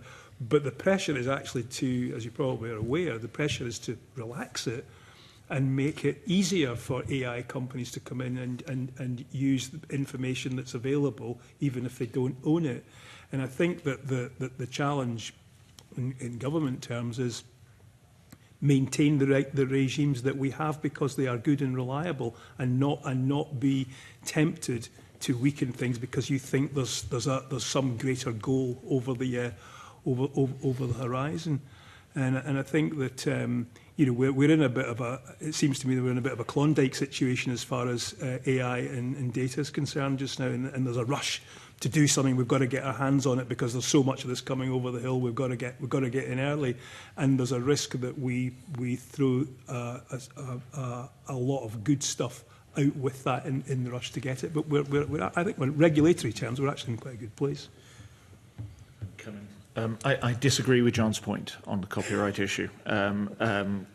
Not for the first time we've ever disagreed, John. I hate to shock you.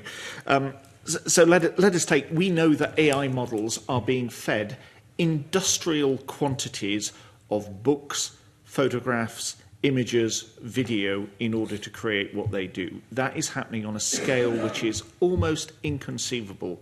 And almost, there is a website you can check whether certain books have been used, and almost everyone I know who has written a book, and at my age everyone has, but you know, they have found that it has been fed into this. Now, if, for example, if let's take the Scotsman use a photograph that I am the copyright holder for, tomorrow they publish it, I can say that is my photograph, I produced that, that is my creative work, I want paid for that because as I am the copyright holder. That is easy to do because there is a linear relationship between the photograph that I took and the one that appears in the paper. When your work has been fed in on such a huge scale to an AI large language model or an image model or a video model, there is almost no way that you can track back and say that video there, that photograph there has taken elements from work that I produced and proved that it was your work. And that creates a whole new problem. Now, we have got round other problems like that in the past. I'm not advocating for them now, but at the launch of audio cassettes, there was a small fee that was paid on that goes back to creators on the basis that that audio cassette would probably be used to take music off the radio and so on, and copyright be infringed, but it's almost impossible to track down the copyright infringer. And there's a similar one for if you photograph a textbook in a library, you'll find there's a certificate next to the photocopier that says there's a small amount of money that gets fed back to creators of those works. And those are designed for schemes where you simply cannot track back where an infringer is and where not. But the idea that existing copyright law would allow for the eventuality of knowing that your work has been used to feed an AI model, which has now got huge commercial impact, and which is owned by billionaires, any of that money coming back to creators during the current route is a very, very difficult one. If I may disagree with Nick disagreeing with me, but actually agree with Nick to an extent, in that the regulatory environment is a sound one. What Nick's talking about is the ability to track where the material, that's a technological problem. If the technology is sorted out, then the regulatory environment is there to deal with it. So if you can find out who has used your material, the copyright regime is there. It's the copyright regime which there's a possibility of that being weakened. That needs to be maintained so that when the technological solutions about how you track this material, then they're drawn into it. So I think there are two different issues myself, which Nick would probably disagree with, but anyway, that's a different thing. We may have gone down a bit of a rabbit hole there, given our subject remit, but it is so tempting because there's such a wide expanse of different aspects of interest for all of us. Patrick Harvey. Thank you. Yeah, I mean, I think Parliament as a whole isn't adequately debating issues like AI and intellectual property law and the ways in which these are fundamentally reshaping our society. The whole sweep of areas, and we could spend hours on a whole separate inquiry into that. Can I try and put that into some other context, though? What we loosely call AI, which isn't at all intelligent, is only one part of a range of ways in which the media, including journalism, but broadcasting as well, is being disrupted and changed. And that includes the streaming platforms, it includes social media platforms, it includes changes to the way people consume what they call news, some of which may actually be news and some of which is not. And I'm curious, particularly about the NUJ's perspective on this, that while there is the potential for new forms of proper journalism, of actual good quality work, including, for example, fact-checking to combat disinformation, there's a real danger that we, not only that we as citizens end up in a sea of disinformation, desperately, well, some of us desperately looking for something reliable, and many of us just not knowing that there's anything to reach for there. But that journalists are in a period of even greater precarity in terms of their working conditions than they are at the moment. And you've mentioned the situation that many face already. Is there not a danger that unless we take a much more proactive approach to the regulation of broadcast more generally, and not just traditional broadcasters, but these proliferation of new technologies through which people are consuming content, unless we do that, we're going to see journalism becoming an even more precarious and insecure line of work at the very time when it's all the more needed.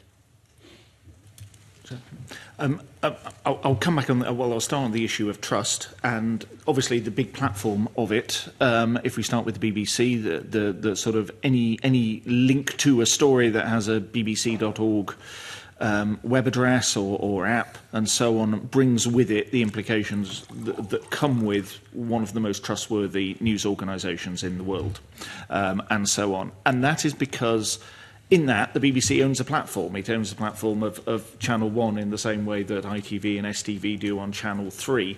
And there is a sort of there is a lot of credibility that comes from a news organisation that has that infrastructure in the same way as a news organisation that can print newspapers and so on.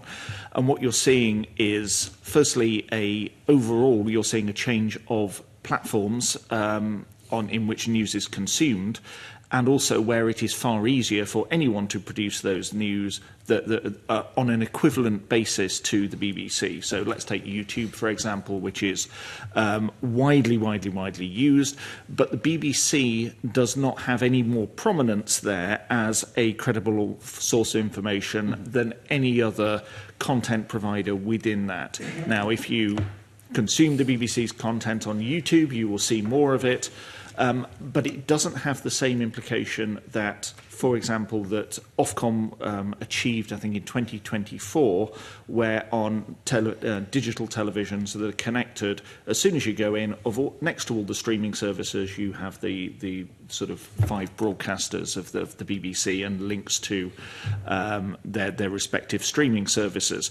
And what Ofcom achieved there was making sure that those public service broadcasting was prominent. It was up there. It wasn't dominated. It wasn't behind Netflix, or it wasn't, or it was on an equivalent basis of Netflix and Amazon and Disney and so on. So yeah, that is one thing, and within the news media, the change of the platforms that are being used, and the struggles that broadcasters have of appearing prominently on those channels with everything else that it comes to. I think let's address the first part of your question. Have I missed the second point? I mean, I think there's something wider about the implications for journalism in terms of the service that it performs, as well as the experience of being a journalist and the precarity involved there, about the change in the relationship between who produces what people think of as news and how it's consumed. If people think of a social media influencer in the same way that they used to think of as a journalist that they trust, that fundamentally changes the nature of what's going to be produced and who's going to be producing it. And if we don't take an approach to regulating the broadcast media more generally in a way that has not been done to date beyond the traditional broadcasters, isn't there a danger that we're going to see the current challenges, both of disinformation and the lack of trust for viewers and listeners, but also the lack of any kind of secure career path for journalists? Those problems are going to be compounded. Surely we need to look at the approach to regulation of broadcast in a more robust and multi-platform 21st century way. there is the argument that's made of that it'll be perhaps made by STV management or the BBC, that they have certain regulatory hurdles that for the quality of their news they have and what they produce and their output, that perhaps streaming services perhaps don't fall within that remit, and certainly the individual podcaster, streamer on TikTok or whatever certainly doesn't face, and it would be impractical at the moment to actually see how that would be, how that would be applied to the individual as opposed to anywhere else, although certain laws like defamation and so on are platform neutral and individual neutral. But it's so yeah, I mean there is that argument of the BBC having to produce quality news, get it out there fast, and the checking that it'll go through, it is always going to be slower than say Twitter or X, and the news on that. But the news on Twitter or X or what might be posted there is probably going to be wrong a majority of the time. You see, it's going to be. So there are the various things there. Who produces the news? What are they regulated by? Does Ofcom extend its regulation to, and at what point to other people who are appearing beside the BBC on different platforms and so on? I mean, I do worry that we're still understating this. I mean, can any of us imagine the furore we'd be in the middle of at the moment if the BBC was creating non-consensual sexualised images of people, including children, in the way that X and XAI's products are creating? The gulf in the way that we regulate these different parts of what is now a single media landscape is just extraordinary. I mean, it's really one for Ofcom, I think, rather than for us. But you're not wrong. You're not wrong. But it's an issue for Ofcom. Just on influencers, just if I put a different hat on, I'm a member of the Committee of Advertising Practice, and I know that the Advertising Standards Authority is wrestling with how do you regulate influencers. It's now it's a serious problem, and one that they're addressing just now. And for the future of the committee, I mean, I would, if you're not already doing so, I mean, I would recommend bringing in the Advertising Association to speak to you, because that's what's underpinning an awful lot of the not just our landscape, but the landscape that faces ITV and STV as well. But Ofcom are right at the heart of all the things you're talking about, and so you probably need to hear from them rather than us. Okay. Pardon? They're in next week. Ofcom's next week. Excellent. Yeah. Excellent. Glad you're on it, Stephen. The acting convener. Thank you. And finally, George. Thank you, convener, and finally mention Ofcom. That'll be interesting next week, because they're as useful as a chocolate fireguard most of the time, It's, but one of the questions I was wanting to ask is go back to yourself, Nick, and the submission you gave us with regards to the current STV North position.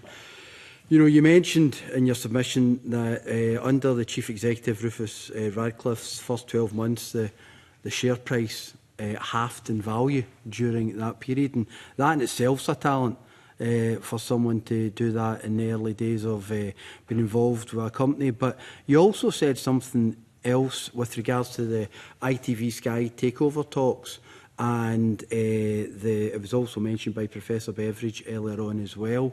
You said that, however, in the event of such an ITV or Sky taking over ITV, such an approved takeover, one outcome could be that Sky Comcast also look to secure the remaining 2 licences with takeover STV, especially at the reduced price of currently £55 million.